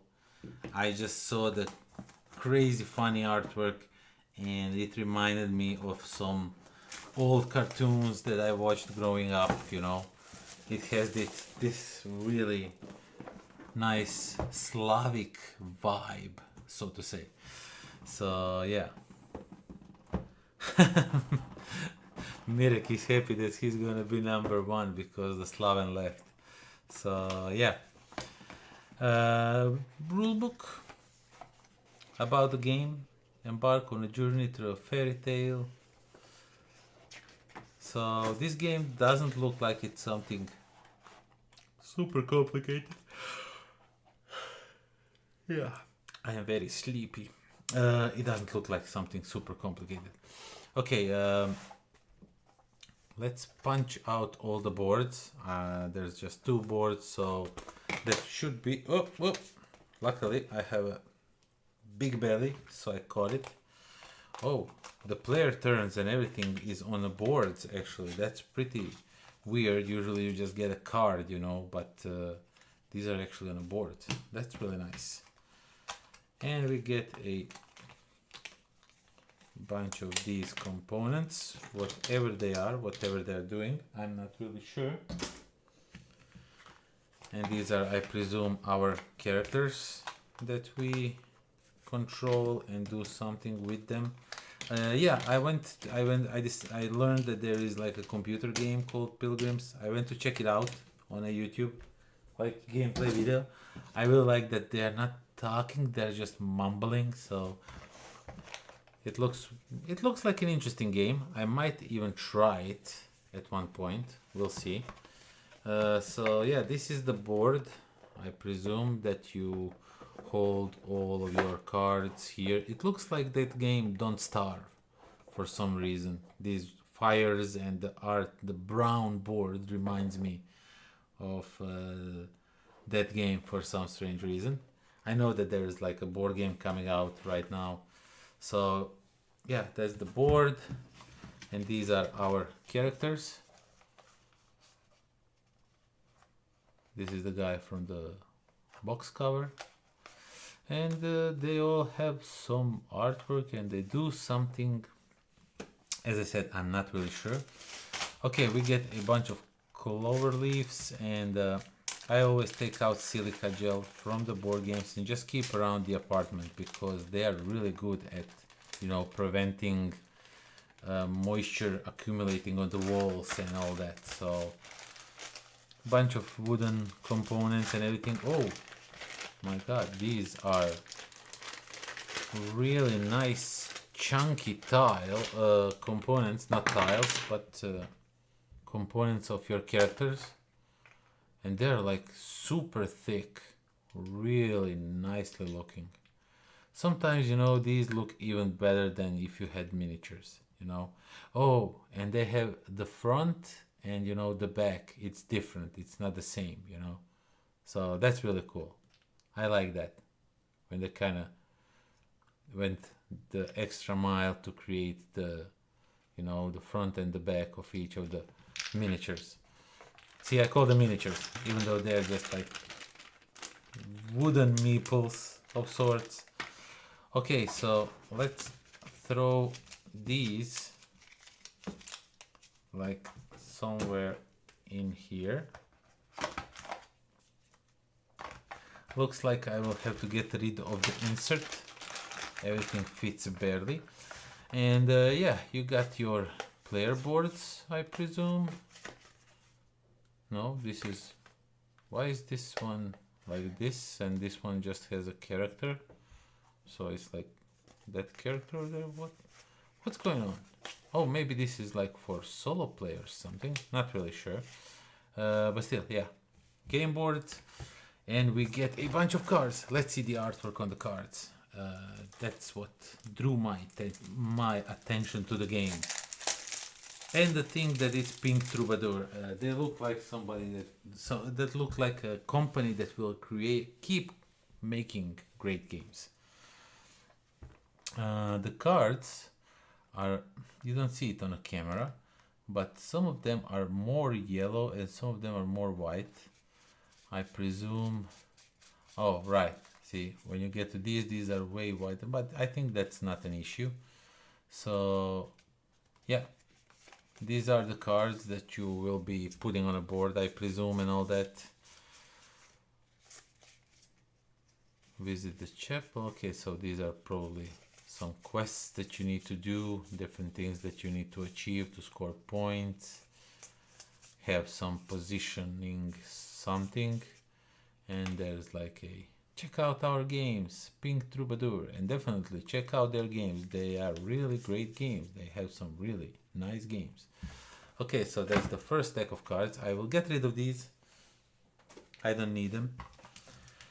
Let's see these. I guess these are continuing to be the resources and things. And this one does not have that thingy that opens. At least I can't see it. I presume it's somewhere. So let's open it like this. Again, some promo card thing going on. Amanita's design. Explore other whimsical worlds at amanitadesign.net. So a little bit commercial for Amanita Design. And we get a bunch of more cards. And oh, so no, these are like this. So we have Hidden Treasure, Three-Headed Dragon, all kinds of cool looking cards. I mean, the artwork is just gorgeous. It looks old but new. Can't really explain it, but it just looks interesting. Very interesting artwork. And the last one is this thing that I have no clue again how to open. Where is that? That's a lot. The biggest lie ever is when you have that thing and it says open here. Yeah, find it. And you can't find it anywhere. So yeah, some more cards. Really nice looking. Some characters that you are going to probably like meet on the way.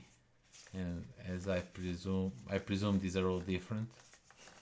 The water goblin and the wolf and the howler and the fox. And now looking through this art and everything, it makes me more and more want to check out the computer game even before I play this one. So I'm like a little bit familiar with the computer game itself. I don't think it's needed, you know, to have the full experience of the game, but it would just be like more fun probably.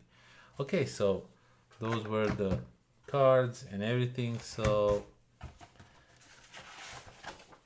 what should I unbox next? I love the chunky meeples. Yeah, the art is funny and the meeples are chunky. I agree on both of those statements. Okay, I know you already played it, Daniel, but I wanted to check it out since it's already open. Movie Fight. So yeah, from the same company, since we are at the Pink Troubadour right now, and mine is even signed by the designer. And yeah, we get a German and an English rulebook.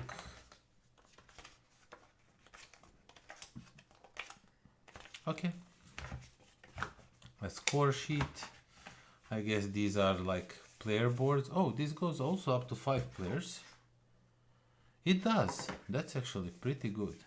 I like that. I might bring this to a game night tomorrow, because the rules don't look like something it would break my head. I can like easily get to them until tomorrow.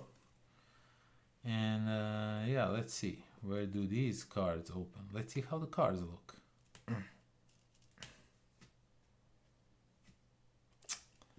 Of course, it does not want to open the normal way. And now I'm in big danger of damaging cards and everything. They're really tightly packed. So I think this is the one of the biggest lies in board game industry ever. Open here. No, it doesn't want to let me open there. Okay, so in this game, oh, the cards are actually not that good in quality, if you ask me. They kind of feel a bit flimsy, cardboard, like they're not like that sturdy. Okay, doesn't matter. So yeah, you either use this card to be like a part of the movie or as a movie goer. So, and then you decide and put them on either side of these things of your board, and you get to score the, I guess, what they love, what they want to see, stuff like that. So yeah, artwork looks okay. Lots of repeating cards in a sense of the people that are coming to watch the movie. So I wish they maybe did a thing where all of these would be different, but I guess, I presume that would be like super expensive, you know, to create different art for each card when you can kind of reuse it a little bit, probably save up some money, you know, and all that. So yeah, more cards, I presume more of the same, where you get a character that's coming to a movie and some icons to explain you, to see what they will score and stuff like that. Are these okay? So yeah, these are a little bit different. I presume these are like your end game scorings or jokers or something. Are they different? No, they are actually not. Okay, but these definitely are something. Maybe like for solo play. It looks like it's for solo play. So we're just gonna leave them here. But yeah, looks interesting. Can't wait to play it. Can't wait to check it out, see how it is. Movie Fight. Ta-da.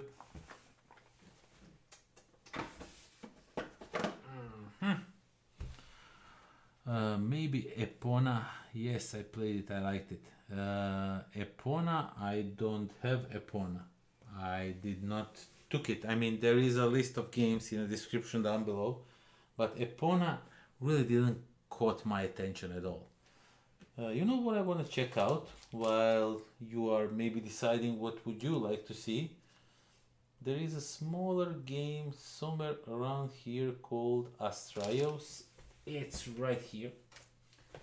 I'm not sure if we are going to be able to see it, but this game has the components that glow in the dark, you know, under the UV light and all that. So we'll see if I can show it on a camera without turning all of the lights and everything.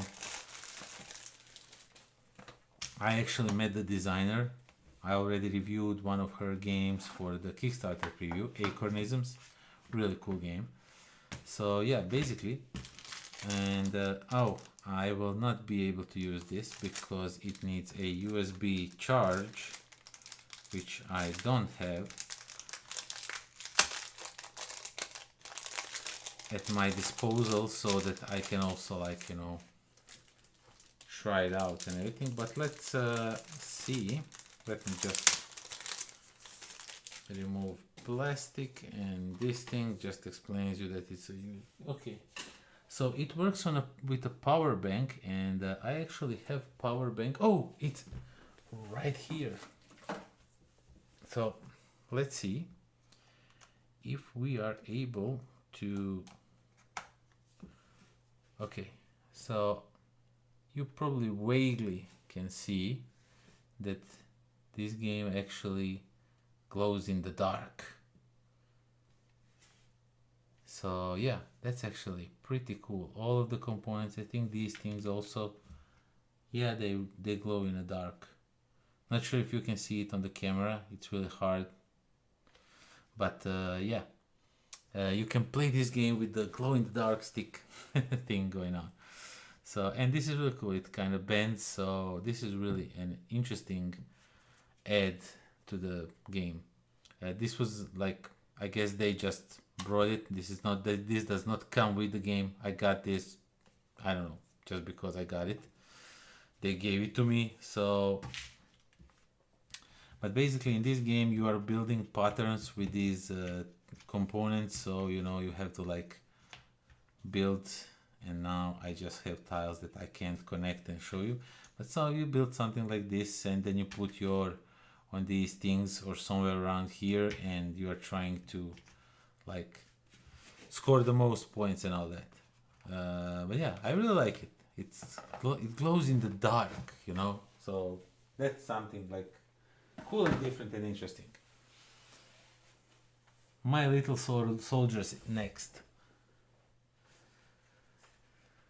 Did you do Little Soldiers yet or Salami? I can do both. They're actually almost one next to another. So let's go with the Little Soldiers.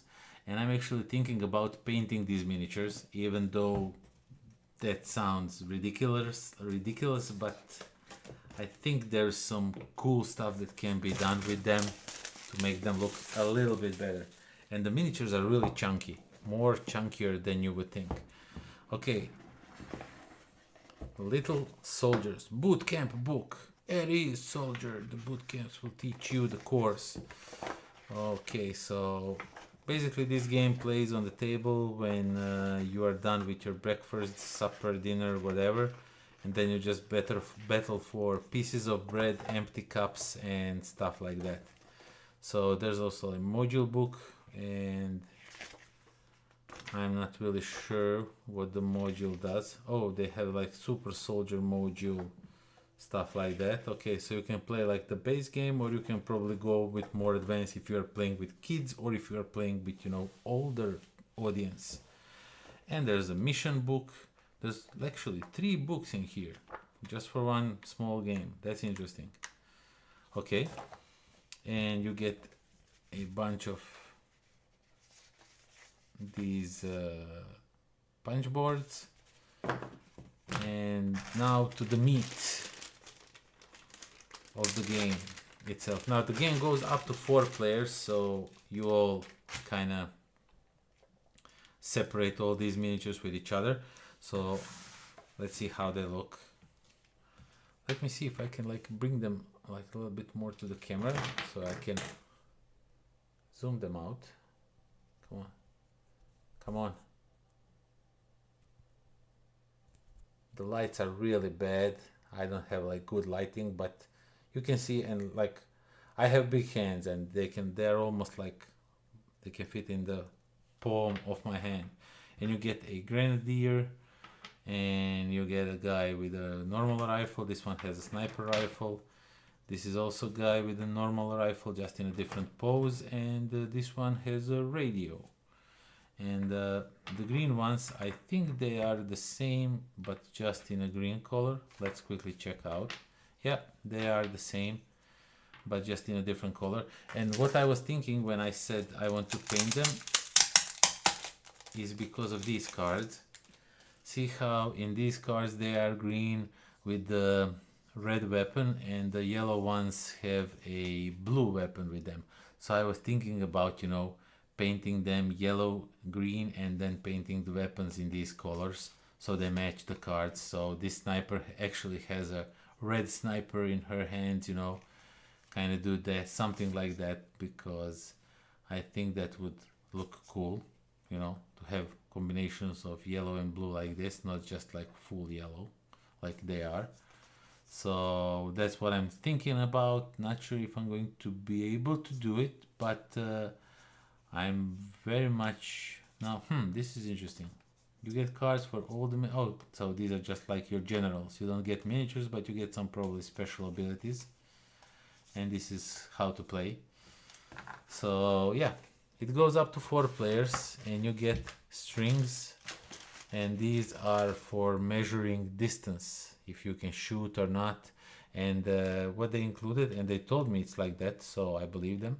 I haven't read the rules yet, but the thing is, when you are measuring with this, you can kind of stretch it a little bit, so you know, you are allowed to stretch it a little bit to maybe get the desired result, you know, to have the range to something. See, because normally it's like this long, but you can kind of stretch it a little bit to be this long, and then say, okay, I have range because I stretched it out. So yeah, that's that. Let's check out the cards. Let's put the miniatures back in here so they don't damage the cards. But yeah, my idea is to kind of paint these, and not like with the contrast paints, but with normal paints, you know, just for fun, you know. I'm not sure, maybe even create a video on my channel or something like that, on the second channel, the one for painting miniatures. Okay. These are some cards. Oh, these are like ammo crates where you probably keep all of these tokens and everything. I'm not going to punch it right now, all the components, there's a lot, and not really sure when this one is going to come to the table. I guess soon. I really want to check it out. Not sure if I'm going to be able to play it with my kid, but we'll see. Okay, the artwork is really nicely done. Looks really cool. I like the artwork on the cards. It's just a scratch and he's missing his hand, so yeah, aerial support stuff. Awaiting orders. Fighting fit. Cool cards. Really nice artwork, really like... I remember when I saw this game like 2 years ago, and I told to the publisher, you are just now releasing this. I think I saw it like 2 years ago when you showed it to me, and he was like, yeah, you didn't see that. That was completely different game. We kind of reworked everything. So you also get some dice when you roll your dice, you know, to decide if you manage to hit the person or not. And you get, and this spoon is actually like a catapult, so you will use some of these components, not sure which one, maybe some of these, or maybe this. You'll put it here and then you will like launch it. I don't want to like press it really hard right now. I would probably wake the kid up. He's in the next room, so yeah. Oh, we got some more of the silica bags. I'm not sure if we really need like these in a bag, so I'm just gonna put it like so. Okay, so that was Little Soldiers. And next one, Salami. That's one I'm looking also forward to. They are also coming up, the same company, with some great games with miniatures. And I even might get some of them for the painting. So, for my painting channel. So, Salami, where is it? Here it is. It's pretty heavy box, I think, because of those chips. So yeah, let's see the Salami and what it is all about. Now this game uses an app They are the company created by two guys. One of them worked in an animation studio and the other one worked in a game, like computer game studio. And so they are making board games and trying to incorporate as much as they can of the computer games and the animation, artwork and stuff like that. So at least that's what I was told. Okay, Salami rulebook. We need to download the app somewhere because you are stealing the salami.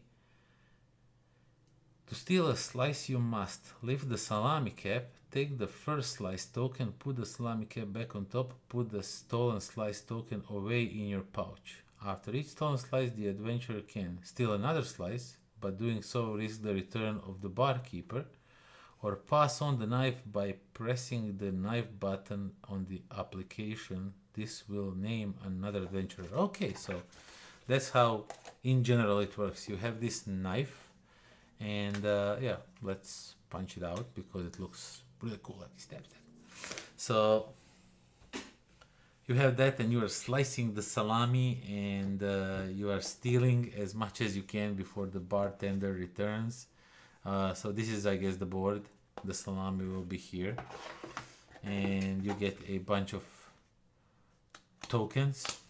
Okay, this game doesn't look like it has too much components to punch out, so we're just going to do it as we are unboxing it. What is this? This is a Salami Arcada Studio Salami Elven. So these are stickers for something. Not really sure for what. Does the rulebook says? Do we sticker? Oh, Elven edition. An inclusive game for everyone. For our Elven friends, your salami becomes a beetroot salami. Change the cheese slices to hazelnut once using the included stickers. Oh, so you can sticker over some of the components, so you kind of make them a little bit different just for fun.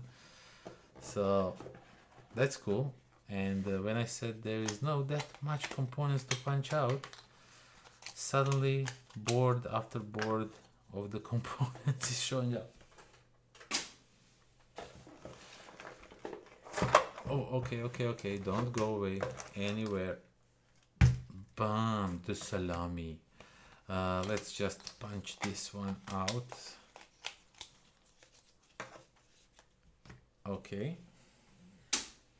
And I presume they go in 2 stacks over here. So we're just gonna, and I guess you draw these out of the bag or something when the bartender catches you, then you see what he does with you, something along those lines.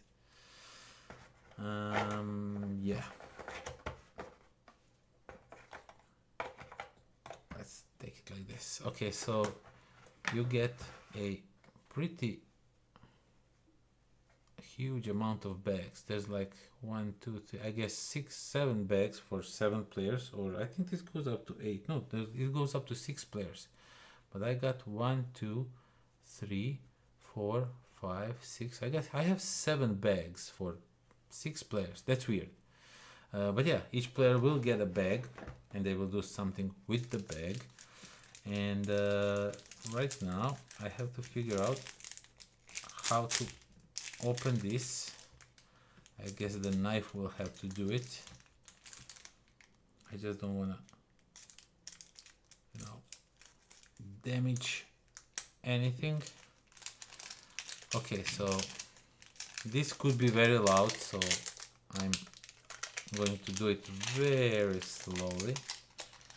Just take out all the chips, and these are like clay chips with the, I think, iron filling because they are really heavy. So this is some quality components. At least my first impressions of it are like that.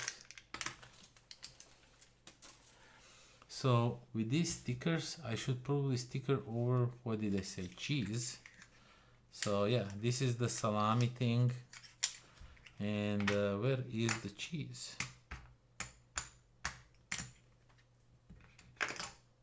I don't see it anywhere. There's just these beetroots. Okay, so we have lots of these. There's some mushrooms, and there's some peppers here, and oh, here it is. Here is the cheese. I guess I can sticker over 1 2 3 4 5 6 7 8, and I have 4 cheese components, so I can sticker over the cheese just for the fun of it, I guess. I'll have to check it out.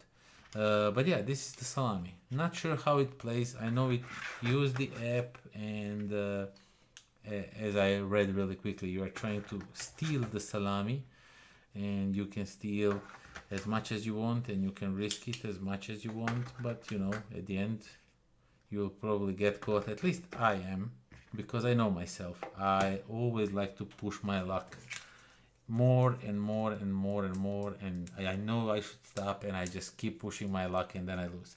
But I just can't help myself, because you know, one day I'm gonna push my luck and it's gonna pay off greatly. So, and you get some cards. I guess these are each of the characters, and 1 2 3 4 5 6. There's also 7 characters in here, but it says 2 to 6 players on the box. Is that a misprint? Is this game for up to 7 players, or they just give you 1 extra colors just because? Not really sure. Okay, I'll have to send them a message and ask them. Will I sticker these over? I'm not really sure. Oh, so you can also use this to sticker over your box to show that it's like this edition. That's some next level thing. I really like this. This thing that you can sticker over stuff, that looks like something really fun. Okay, Salami, a party game you'll keep coming back to. Standard edition.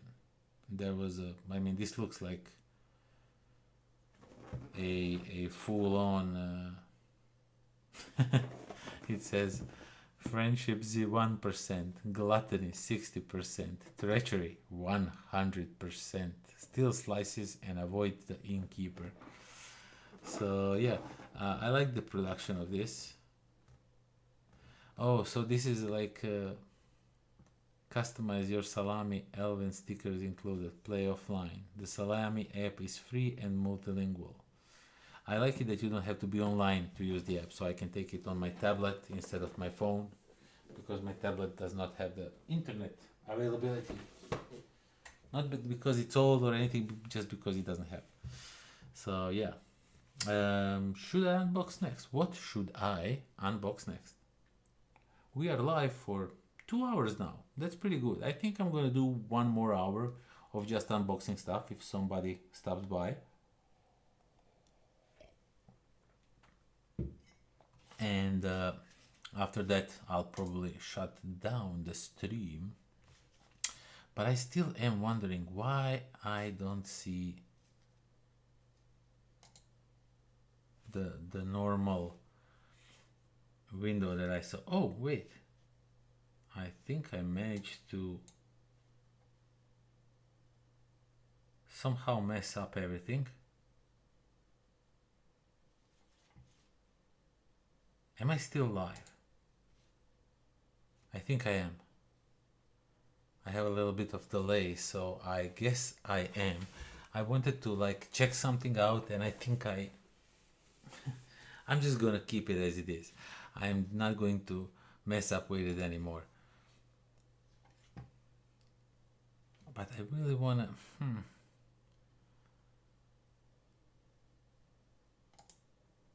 I hate YouTube. I really, really hate YouTube. Okay. I think I am where I wanted to be now, because this is way more clear to me to look at this, see new chats and everything. Okay, next up, I will open Diver Go just because I want to put this rulebook in there, and there's correction sticker for cards. Oh, I don't want to deal with that. Okay, so I'm gonna skip this one because I want to be like fully myself when I do that. I don't want to be this sleepy and do stuff like that. So next up that we are going to check out is Gravity from Iten. They have these like fun brick series, as they call them, these smaller games in these fun bricks, and all three I played so far were really phenomenal. Two-player game, Tower of Doubt, really great game, and Rocking Pirates, what it's called? It's not Rocking Pirate. It's a ship that rocks left and right, and you have to like put something on it without tilting it over. And the other one is Wonder Bowling, the third one, and all three of those were actually really fun and interesting games. So they offered me this one. This one is about weights, so it's pretty heavy actually, because you do something. See, there is very little components but so much thing going on. You do something with this, I'm not sure what. I guess these are the ones, and they, so you have these components, and this one is like one, you know, and it feels like lighter than the number 5, that it's much heavier, but the heaviness difference is really minuscule. It's so small that you are probably going to do that was loud. I have to get a playmat for this table. Even though I like the color of it, I wanted to keep it like this, but I really think I should get a playmat, because otherwise this gets really loud. So yeah, and you play this game by probably guessing how much of a weight there is or something along those lines, and it sounded really interesting, so I said yep, I definitely want to check this one out, and they gave me a review copy, so we're gonna see how it works in near future.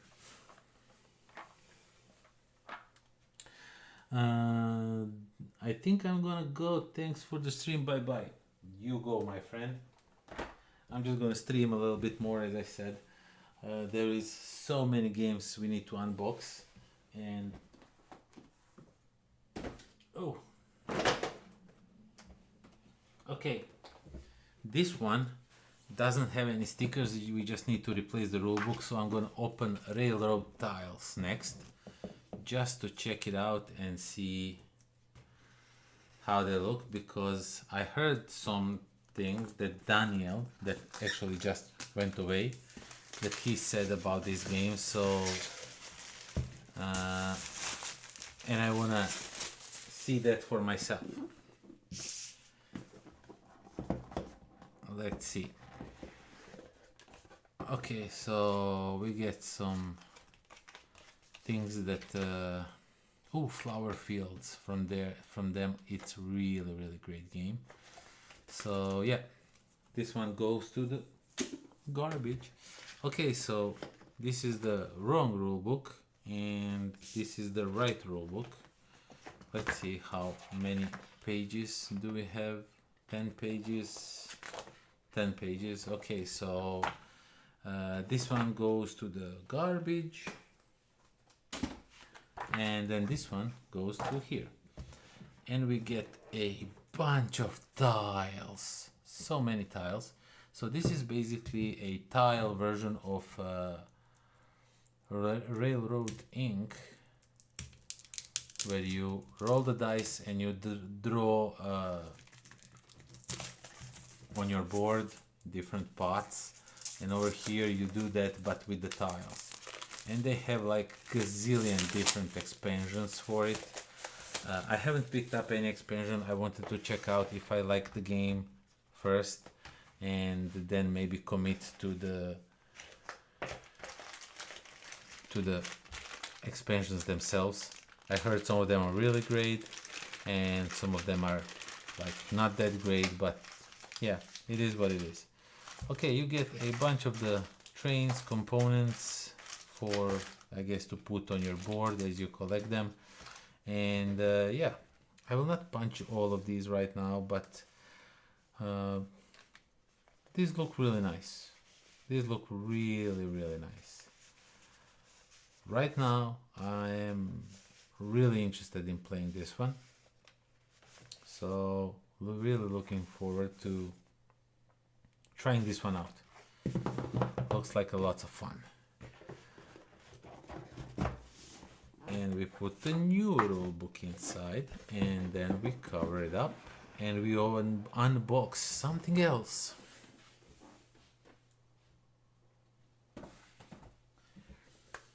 Okay, next one, what are we going to unbox next?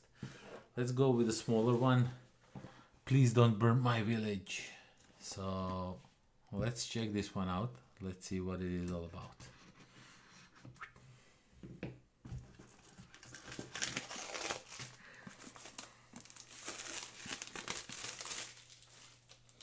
So this one I was really looking forward to. It says that Castle Panic promo card is in here. I don't have Castle Panic, so guess I'll have to find someone who has and give them the Castle Panic card that says bribe.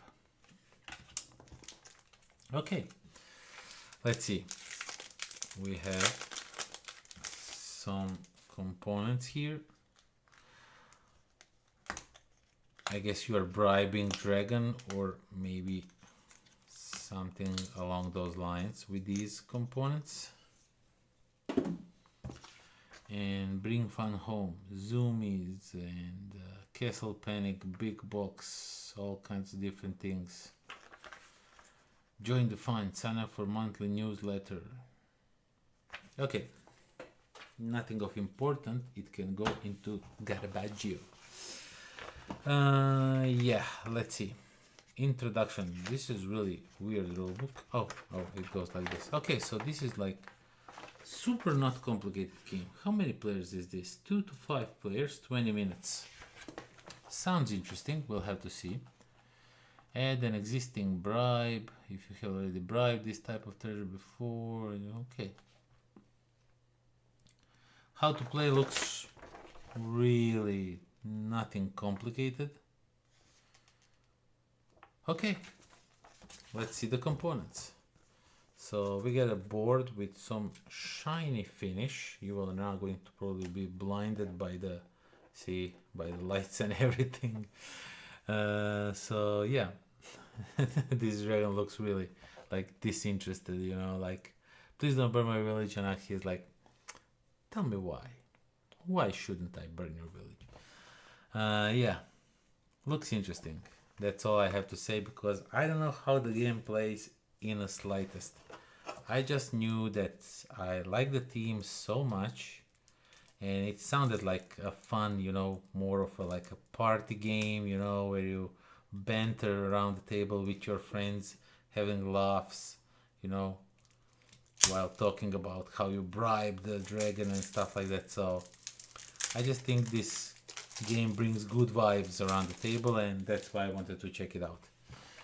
And I presume that these tiles, wait,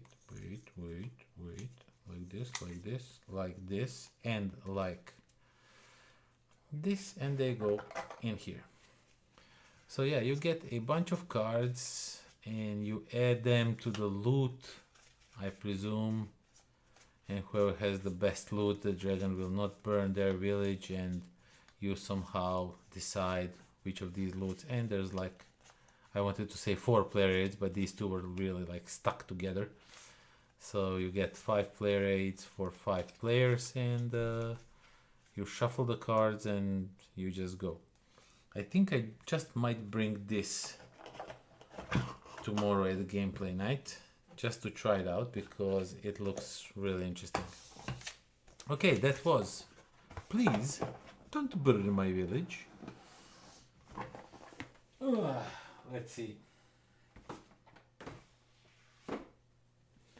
what we have next here to unbox. Something good. Okay, what do I want to check out? I want to check out something. I'm not sure what. Oh, I know.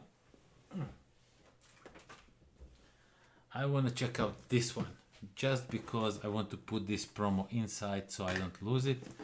This is a new expansion for Wandering Towers, the first one. I'm not sure what it brings, but I am sure that Wandering Towers is so much fun. It's just der Zauberturm. Unfortunately, I guess we did not get a English version of the rules. I think I saw somewhere that you have to scan it for the English version of the rules. Yeah, English rules here. That's most unfortunate. I wish I had the rules, you know, like the normal ones. Okay, so what do we have in here? We have this thing, which I guess it is folded like this, and then you do something with it. Oh, so that's like an insert here. Is it like something like that? I'm not really sure for what that's used for. Okay, let's see. What do we have here from the components? Looks like we get another player. No, it's just like the black and the gray one. And I guess they do something. So this is really weird way to pack the punch boards. Such a weird way. Does this takes out or no? It just stays like that. Okay. I'm guessing that this is not going to fit the main box, so I'll have to like keep it separate, which is not something I'm looking forward to. I always like to put everything, if possible, in the base game, you know, in the box. I wish everything would fit there, but you know, it is what it is. Sometimes it can't just fit in there, and it is how it is. Okay. This is the new tower that we are having here. Let's assemble it and see how it looks. So yeah, this is going to be a little bit challenging. It looks like it does not want to fit normally, but I guess they kind of maybe made it like that, so when it fits, when it finally, you know, everything sits in the place, it holds everything really snugly. Yeah, so I guess it's like that. So when you're going to assemble your copy, just have no fear, just push it a little bit and everything will fit. Yeah, it fits really nicely. It's like a tight, snug fit. Okay, so now we have a new type of tower for Wandering Towers. That's excellent. Okay, so this one goes here, I presume. And we have some new spells and some black feathers that do something.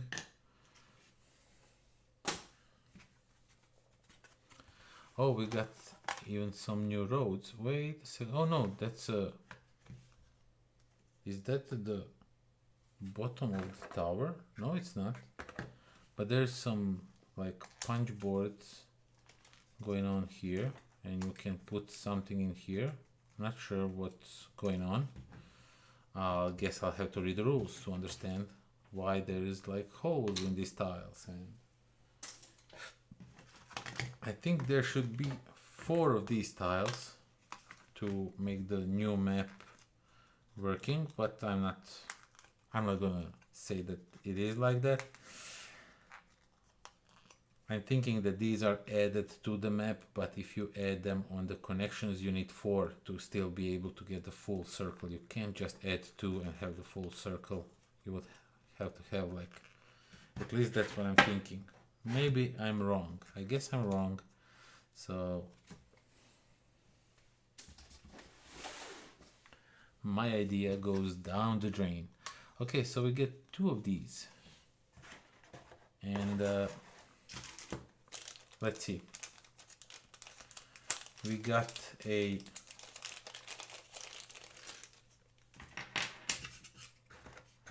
So the tower goes in here, and then we have this thing.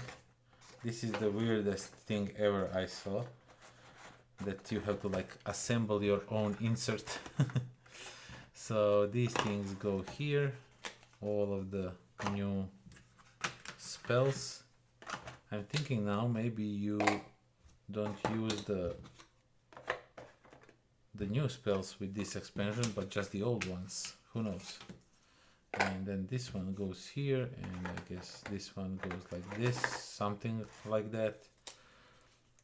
And this one holds all of these plus the gray witch. And the feathers go in here with this one. Okay. Now we understand how everything works well.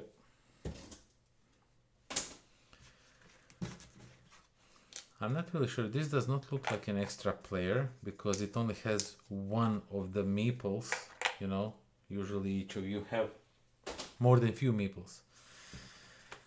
But we'll have to see. Oh, okay. So what happens is, I presume that these things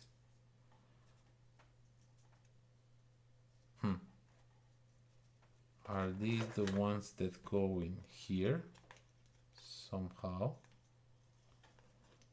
Sure looks like that, like it should. Oops, sorry. Let's see. I think it goes like this. No, it does not. This does not fit. Oh, okay, so maybe it's like this and then like this. Okay, so we get these vortexes, and this looks like it will not hold. It would go on its own separate way, but I'm just gonna leave it like this, and we'll see when we start playing the game how this works. Okay, so the feathers, let's take these out and just put them like so, and they're trying to escape on the side of the box, and they're going to fall down, so I have to remind myself to check it out.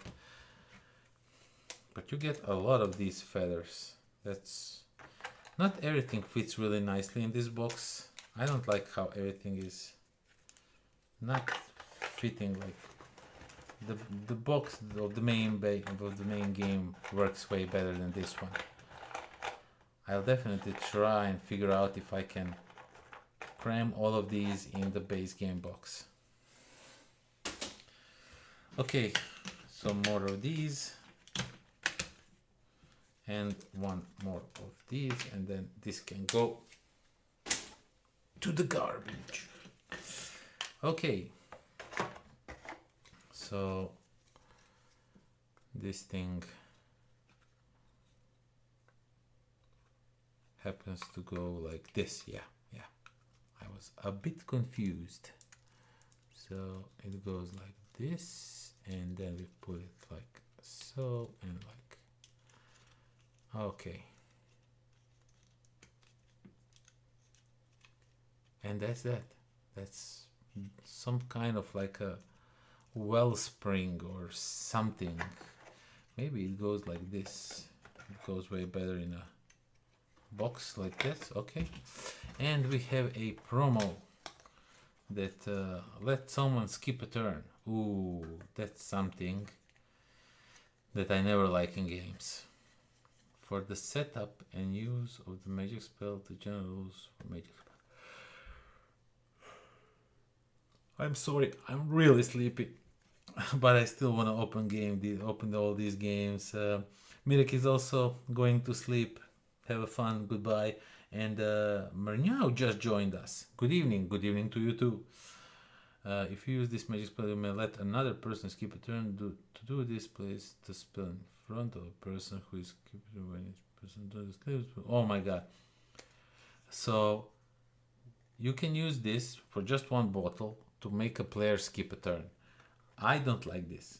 So I'm just gonna say it right away, this promo should not exist. In a game like this, you want to like to miss a turn? No. Not for me. Okay, what should I unbox next? Who's here with me? Let me know. There's a list of games down in the description below. What should I open next? I know I want to check out AQUARIA myself personally. So while you are thinking of a next game I should unbox, I will unbox this one and see what it is all about.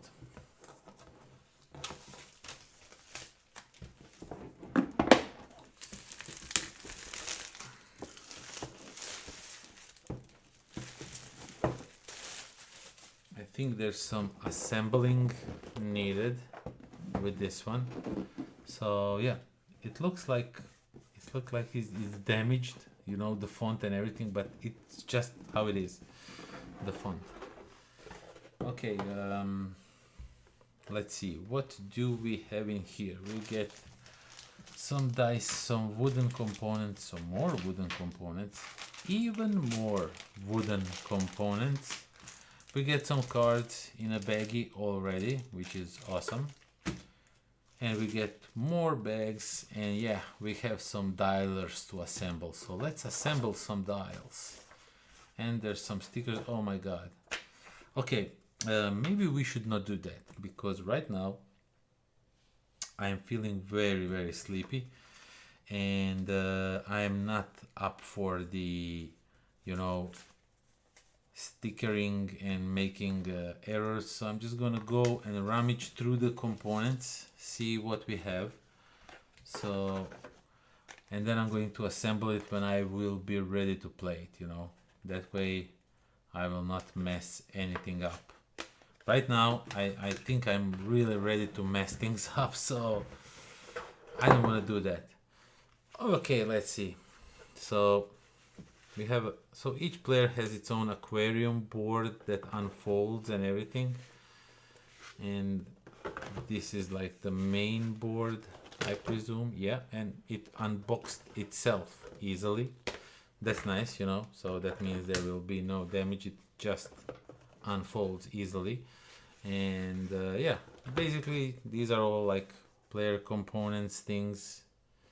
I like that you have little bubbles as a resources, I guess, of some sort or something. So yeah, we are not going to assemble this right now. I am too much afraid to mess something up, and I don't want to do that, you know, to sticker something that I shouldn't have. Oh, that was loud.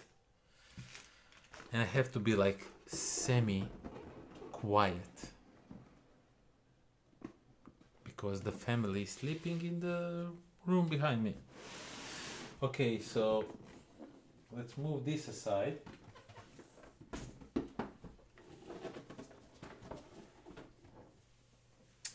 And let's unpack something else. Let's see.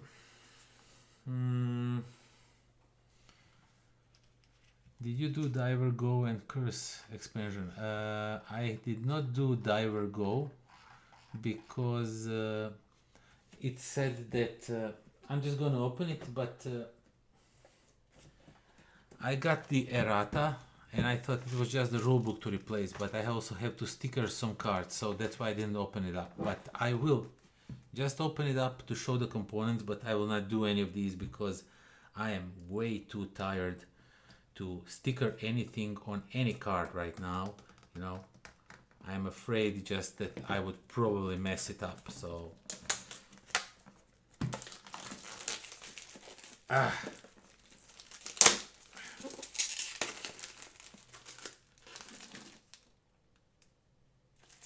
wait, it says here something not for kids. Okay, so yeah, I guess they had to like put some disclaimer on because they were selling it in Germany or something like that. Okay, Diver Go, game by Mashiu. And the box really doesn't want to get opened. Oh my god, the components are not like super heavy, so this really doesn't want to open. Sometimes when the components are like super light in the box, you can't, you know, just use the gravity to open it. So you have to like pry your fingers and oh my god. Listen, I am tired, but I am not this tired. This box doesn't want to open. It is snugly holding onto its components. My god. Okay, this was something. Okay, so we have one board and I guess we have to punch just one thing. That thing here. That's that. So this is weird. And yeah, let's throw this away. Now, as I said, there's some rule mistakes which I'm just gonna leave aside and deal with that later. We got a mask. I presume that is when you are taking these treasures, you don't know what treasures you are taking, so I guess you have to like keep it like this, you know, and dive for the treasure, I presume. And yeah, this is really like big, it covers your eyes really nicely. Okay, there's also a sand timer, which will some people be turned off by. You get a bunch of these coins and they are plastic, really like super light coins. So but they look really nice. They look really shiny. So, and there's 4 different types. There's like the dark gray, the silver, the gold, and the bronze one. And we have some cards that we need to sticker over. Of course, we are not going to do that now, but since we have the game open, we're just going to check out the cards themselves. Okay, so I think I'm not sure what the idea behind this game is, but it looked really interesting. So I guess if you get certain coins of this type, you can exchange them for the points, something along those lines. And these are also, they do something. And then you can have like the cursed treasure, I presume. And there is a whole bunch of these tokens. And there's like 1, 2, 3, 4, 5. Interesting. I think the box is also somehow used. I know that coins are in there, but I think these numbers also mean something. Not sure what. I still have to check out the game. But yeah, let's put these in this little baggie over here, like so. And yeah, basically that's dive or go. Just few cards, some of the... Come on! Right as I said, I have to be like a little bit quiet. See, this one also has a mask on it, so I guess this is like not a good one. And this one doesn't have a mask on it, so of course I still have to read the rules, but I guess there's some like treasures that are good, some that are cursed. But this was like, right now this was very loud. The curse expansion next. Right, sure. Why not?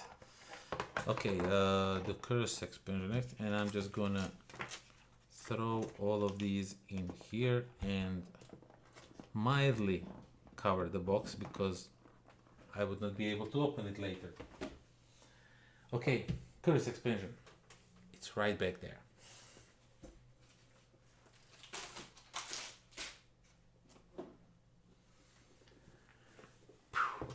Curse. Now this one is opened. I'm not sure why. There is no like the plastic over it, so that's really weird, but okay. Veil of Eternity. Great game. I just love this game so much. And the new curse expansion brings some new things. 28 new cards, 8 summoner tiles, We have some curse tokens. You have a tree standee, which with each new expansion they give you, and in the base game they give you some standee that is more of like just to be there, you know, without having like any super meaningful function. But I like that. I like that. Soon, you know, with maybe when they are on the 5th or 6th expansion, you can have like entire story of the standees or something like that. Okay, so we get a bunch of these like totems or whatever they are. And they don't punch really easily, but it's fine. I mean, I'm not saying that in a bad way. I'm just saying that they feel like they are holding for their dear life. See, I'm even like bending these a little bit while trying to punch them out. That's weird. Okay, you get a bunch of these curse tokens. Basically, you get some like just, I thought it was cubes, but there it's more like I don't know how it's pronounced in English. And I just lost one somewhere on the floor. Okay, it didn't went far away. Okay, so we have some tokens. Let's just throw these in here so they don't get all around the box.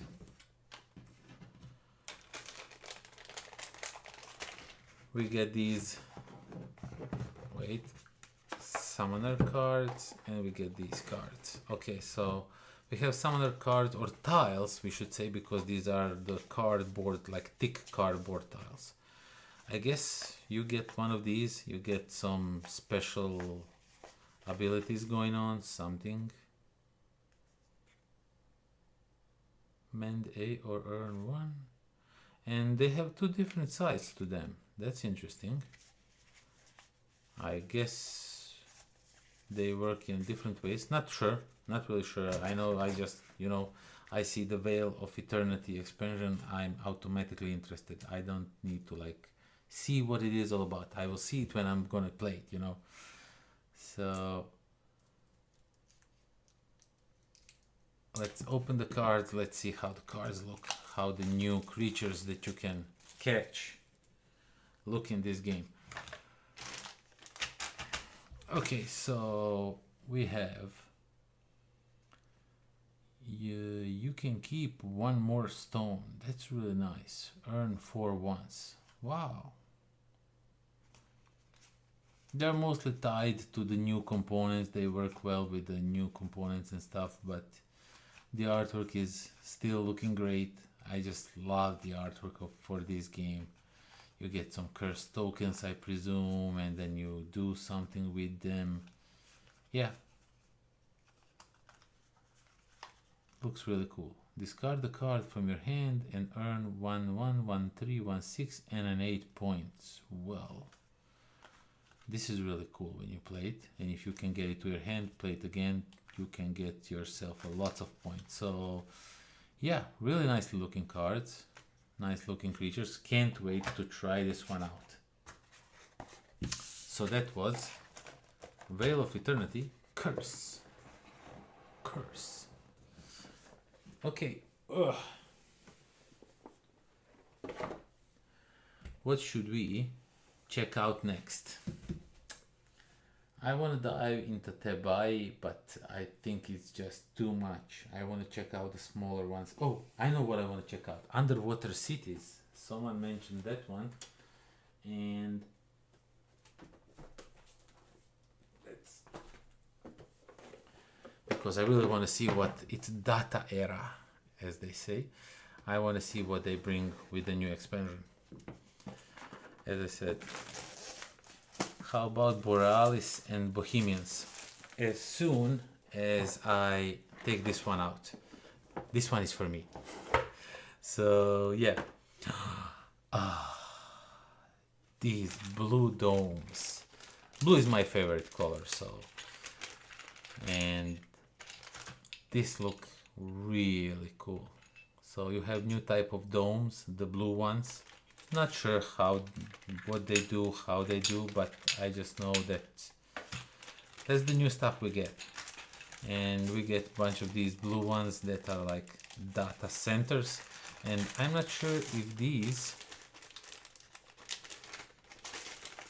are like double the thickness of the normal ones. I'm not sure if you just, so you don't have to stack one on another, so you just use this to replace that, or are these like something completely new that you use with this expansion. So I still have to learn that from the playing the game itself, you know.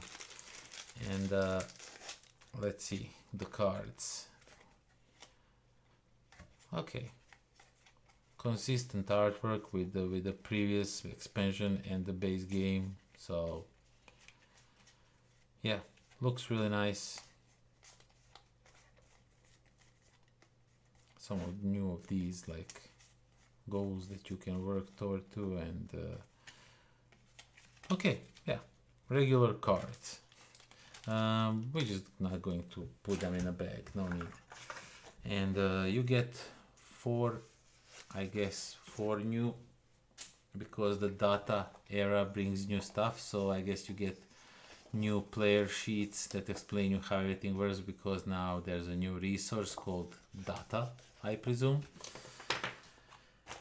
And let's see, yeah, this is the resources, and these are explainers for 1, 2, it says 3, 4, not really sure for what this is, and the rulebook. Let's see how many rules there are. Some new rules. And upgraded structures. I presume that upgraded structures means, yeah, I think these are just to replace the old ones, so you don't have to stack them one on another. You can just put the double ones instead. So yeah, that's underwater cities, and you get some new resources going on. That data, there's like half data, full data, then there's 3 data, stuff like that. Okay, so interesting. Can't wait to try this one out. Super hyped about underwater cities expansion. And what did you say? Bohemians and Borealis. I'm gonna show you Borealis first, because that game was not even on my radar. And when I came to the fair, when I came to the Lucky Duck booth, we were discussing other games for me to review. And just a second. And unfortunately, the game,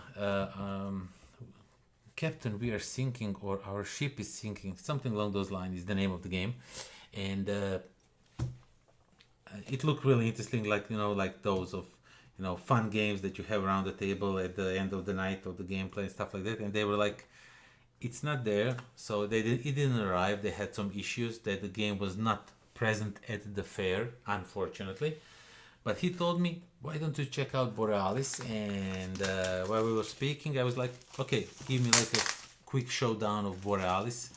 And when he showed me the game, I immediately knew this is the game for me.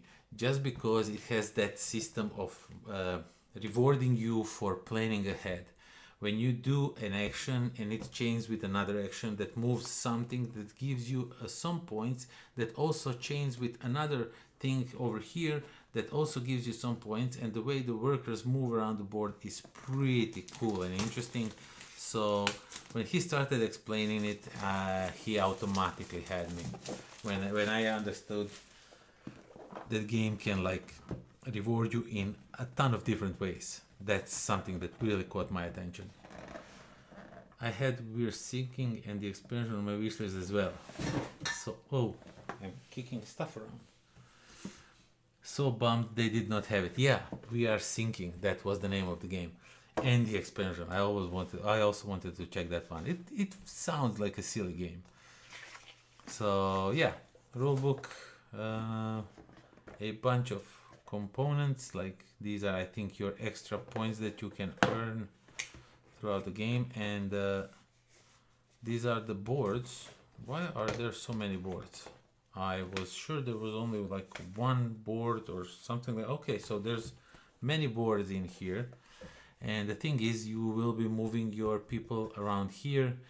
Depending what cards are here, you are going to also move down these tracks. Depending how you do this, and then you have to move left and right. The cards will tell you where to move. That's something that really got me, and I think this is just a different maps that you can play with different I guess icons and requirements. Or is each player, or does each player has its own map? Is that the case? Because when he explained it to me, I was sure that we are all playing on one big central map. I don't see any differences here except for the two. You know, when I flip it on the other side, there are some differences, but you know, here, oh no, so here are some differences. So yeah, okay, each player has its own board. You can all play on the same side, or you can all play on a little bit of different side, you know, different things. So it goes up to 4 players. That's okay. Okay, so let's remove this. Yeah, so you have some objectives that you can achieve throughout the game. Remember that he mentioned these.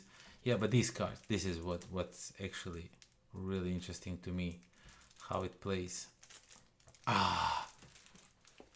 I said multiple times while this live stream was going on, I hate when they say open here and it does not open.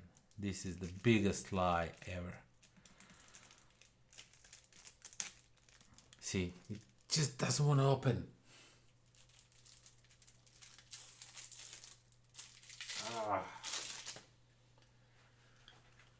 So yeah, when you play these cards, you will move these guys left and right, depending where they end. Then you're gonna push yourself into corner, stuff like that. So yeah, but the artwork, also when I saw the artwork, it just looks gorgeous. Gorgeous artwork. So, and you have to like collect different types of animals and species and icons. I don't know, it just looks like a game that rewards you all around for doing good, you know. And I like that. Even when I lose, even when I don't get to, like, you know, be able to like manage to figure out how everything works. Sometimes, you know, the game sits with you and you just go through moves very easily, and sometimes you just can't understand the game. Okay, so yeah, lots of great cards, lots of nice art. Check this artwork. Come on, check this guy out. Doesn't he look cute? Check him out. Such a cute little animal. Awesome looking. Okay, you get a bunch of these little workers, and that is that for this one. And since we only have one punch board, let's just go and punch all of these out really quickly.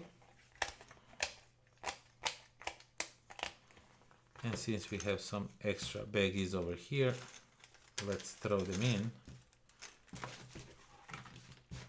And we are going to check out Bohemians next. I even have some promos for them in the bag here, so it would be a good way to, you know, store it so I don't lose it or it gets damaged.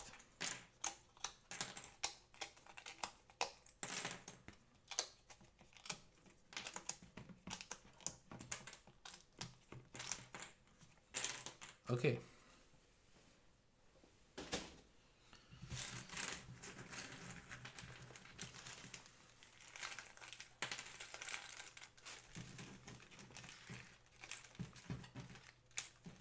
This is very flimsy bag, this one.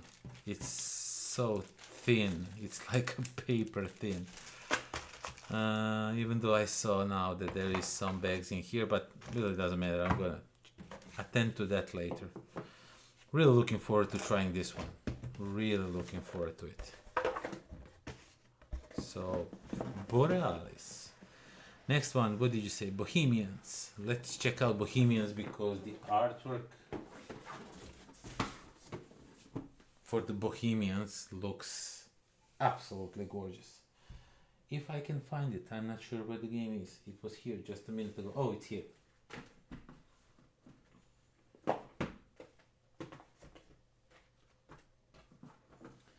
Bohemians.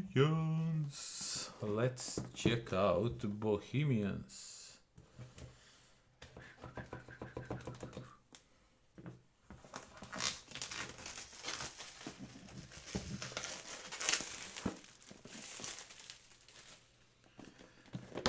And what I also got from them is this one. Use code SN25 to get 30% off. So valid until December 31st. So if you are watching this and it's still not December 31st, 2025, use this code. And let's see. What did we get in here for the burden of conventions? The spirit.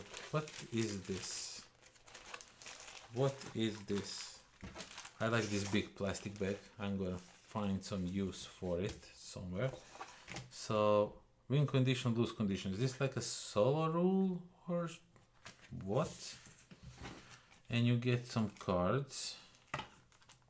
Unconventional style. Okay, let's open the game and then we'll probably know what this is all about. I guess this is like a scenario that you can play. Okay, so the rule book, let's check out the components. I like the artwork. I like there's like some type of relief. I don't know how to say it in English, but I think you can see there's like, see, some type of like a wall, something on the cardboard. Looks really cool. Okay, the wheels of industry. Okay, so yeah, basically these are the scenarios I guess you play. Win condition, if all claws have been defeated. Lose condition, special rules. So yeah, I guess this is just some extra scenario connected with the SN. The colors are like the, you know, the burden of conventions, the SN 2025. The cards, not really sure how they are integrated. I'm just gonna leave them in a bag for now so I don't mix them up. And we get a bunch of baggies. We get, I guess these are the player boards, and you just have them in front of yourself. Yeah, I guess.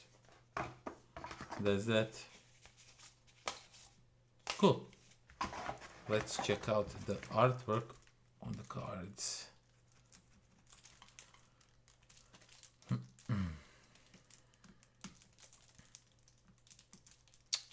Come on. Where are you? I mean, I see it here. I just can't, like... The artwork is really, really nice. It's like pictures by themselves, you know. Day phase. Spend more. So, yeah. Lots of great cards with unique artwork. As I can see, there are no two unique cards in these set, at least. Wait.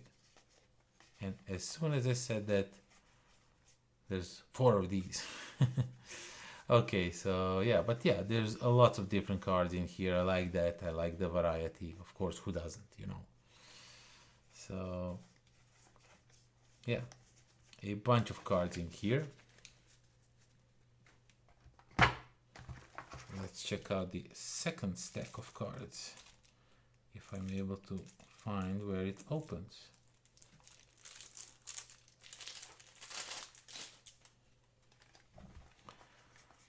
Nice, nice. I like the cards. I like the cards very much. I see that you have to like put them in a certain way so they kind of like connect different symbols, so you get some stuff from them. That's really nice. This, just because of the artwork, now just jumped really high on the list of the games I want to try. It looks super interesting. Okay, it's just one punch board, so let's do it. Let's quickly punch all of these out and just use this thing.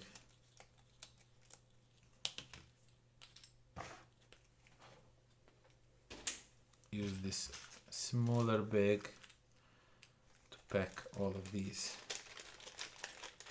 in here. Okay, bam bam bam, like that, so we don't lose it. And this one goes in here, and this one goes in here, and some promos and stuff go in here. And yeah, don't forget to use the code SN25 to get 40% off. Bohemians, not Bohemians, I presume everything on the Portal store. Okay, so we are streaming now for almost 3 hours. I'm pretty tired, so before you move on to the big boys, R.A.V.E.L and THEBAI, I better get going or I'll fall asleep. Thank you for the stream and unboxing, very interesting games. You go to sleep, I'm just gonna go to the R.A.V.E.L THEBAI, and then I'm gonna also call it off. I just feel too tired and I'm just pushing myself needlessly over the limit. I'm an old man. It's almost 1 in the morning. I should be asleep, you know. So yeah, let's check out THEBAI really quickly, and let's also check R.A.V.E.L after that, and then I'm gonna call it the night. And it was really nice, you know, to have you all drop in by. Having this channel for 9 years and doing all this, meeting so many wonderful people, not peoples, people. It's just, it's great hobby, it's great thing to do. Okay, THEBAI, David 30. That's all I need. Like, I see this logo, I see this guy, and I know that it's probably a game for me. So I will not punch out the boards. I guess there's like a lot, and this game is heavy. There is a lot of kilograms in this one. Okay, you get a bunch of dice that are really nicely done. They are custom dice with different symbols, with the symbols of the ladies on them. Some says 1, some says 3. They're really hard to spot the numbers, but it's fine. You get a bunch of the, for the standees thingies. I'm not sure what it is. This is, oh, okay, so these are all the wooden components packed really nicely. Let me just show you some of them. See, like this. Okay, so you get a bunch of those in here, and you get a bunch of bags to store all of your loose components. And these are the player components. I'm not going to take out silica gel right now, but action phase, solo mode action phase. Let's check out the action phase. The good thing is Paul Grogan did the gameplay for this one, so I will not have to learn it myself. I can just watch his video, so that's really great. And yeah, this is just like action phase and final scoring. On the other side there's like a fate, some phases and solo actions and stuff. Really nice, helpful cheat sheets. And we get even more dice in the colors of the players, I presume. And yeah, let's check out. Come on.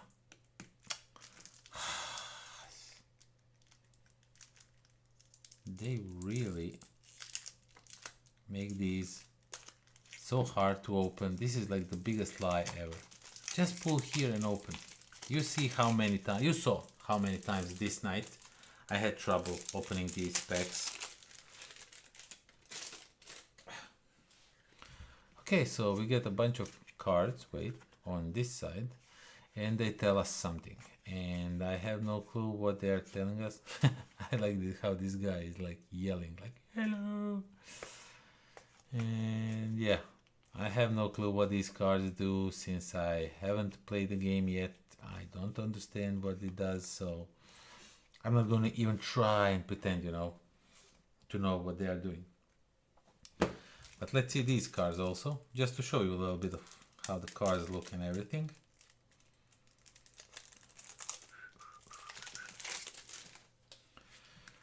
Okay, so we have, I guess these are some player characters, maybe something. Maybe it's for solo play, who knows. Nice artwork. Nothing like super spectacular, you've never seen it before, but it's really nice.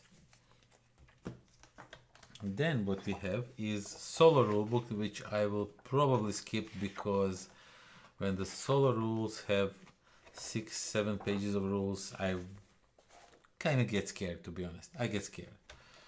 Okay, so the rulebook themselves, so we don't need this. We're gonna watch Paul Grogan video and learn the game that way. And now we have a bunch of tiles to punch and everything. I will not do that, as I said, right now. And I'm just gonna inspect them, check them out, but it's too late, you know.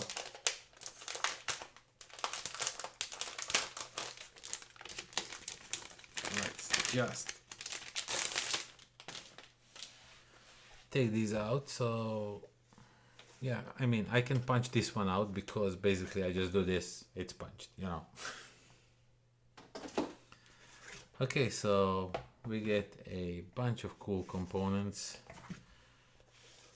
My god, there's a ton of things to punch. And they actually left the blanks over here. That's really weird. They didn't do something with it so it doesn't go to waste. And you get one board that does something, and then we have the second, the bigger one. No, this is the, I believe, for the each player, their personal boards, and that one was something. And then you have at the bottom, you have a big one. Wait. Oh. So you have this thing, and some cards are here, some here, and you do something. I don't know what, but yeah, that's THEBAI. Now let's go and check out recall, and then I'm going to recall myself to bed because I'm feeling it that I am way past my limit. It was a working day. My kid decided that I can't fully sleep before my work, that I need to like get up earlier than I wanted to, just because he wasn't sleepy. So he decided that we can't sleep, you know. He's a really cool guy until he wakes us up. Then not so cool.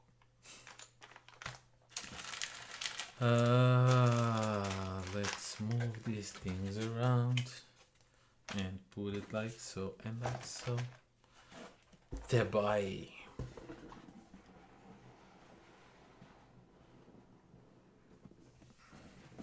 Okay, and last one that we are going to check out, one of the games that I was looking forward the most to, you know. See, even my English, even though it fails me always, it starts to fails me like super. Fails me. Oh, this game is heavy. There is like a gazillion tons in it. I guess this one also has a lot of punch boards, so this knife needs replacement as soon as possible. And it's from the same designer. Ooh, it got some damage. Doesn't matter. The components are probably fine, so I'll be fine. I'll live. It's from the same designer as the Revive, and I actually met him many times at Essen. Really cool guy, and as soon as he came up with this one, I automatically knew, because Revive I just like more. Oh no. Oh no. So what happened is the rule book slipped over the cover when they were putting it, and now it's like a little bit bent. Ah, that's most unfortunate. I mean, I'll survive, I'll live. I'm young. No, I'm not. But you know how they say, you're gonna live through it. You are young. So yeah, I think I'm gonna put it just underneath all of these punch boards and try to iron it out if that's gonna help him. Okay, so you get a bunch of the components for each of the players. Also some more of cool resources or something, really nice components. And you get some cards. Let's check out the artwork, because I saw them when they were demoing the game at the booth, and they looked really nice. Like this monkey with the raven, See, this guy looks really menacing, like a scarecrow of sorts. Really like post-apocalyptic, futuristic, but something along those lines. Really nice looking game. In the artwork sense, nice looking artwork. There's a bunch of these stickers. I guess we're going to have to glue something, so I'm not going to do that now, definitely. We get a cloth bag, we get a bunch of the plastic bags for all the components, everything. And this is like the silica gel, the same thing. Fiber desiccant, do not eat, so we can't eat it, unfortunately. We could have like a little snack before we go to sleep, but no. So yeah, let's try and get out all of the punch boards. I think these are all punch boards. Oh my god, yes, except the board at the very end. So there is 1, 2, 3, 4, 5, 6, 7, 8, 9, 10, 11, 12, 13, 14, 15, 16 punch boards. I mean, insane. So much components in this one, and it was really expensive at the Essen. It was about 80 euros if I'm not mistaken. And yeah, there's a bunch of components here. I'm not going to go through all of them, right now.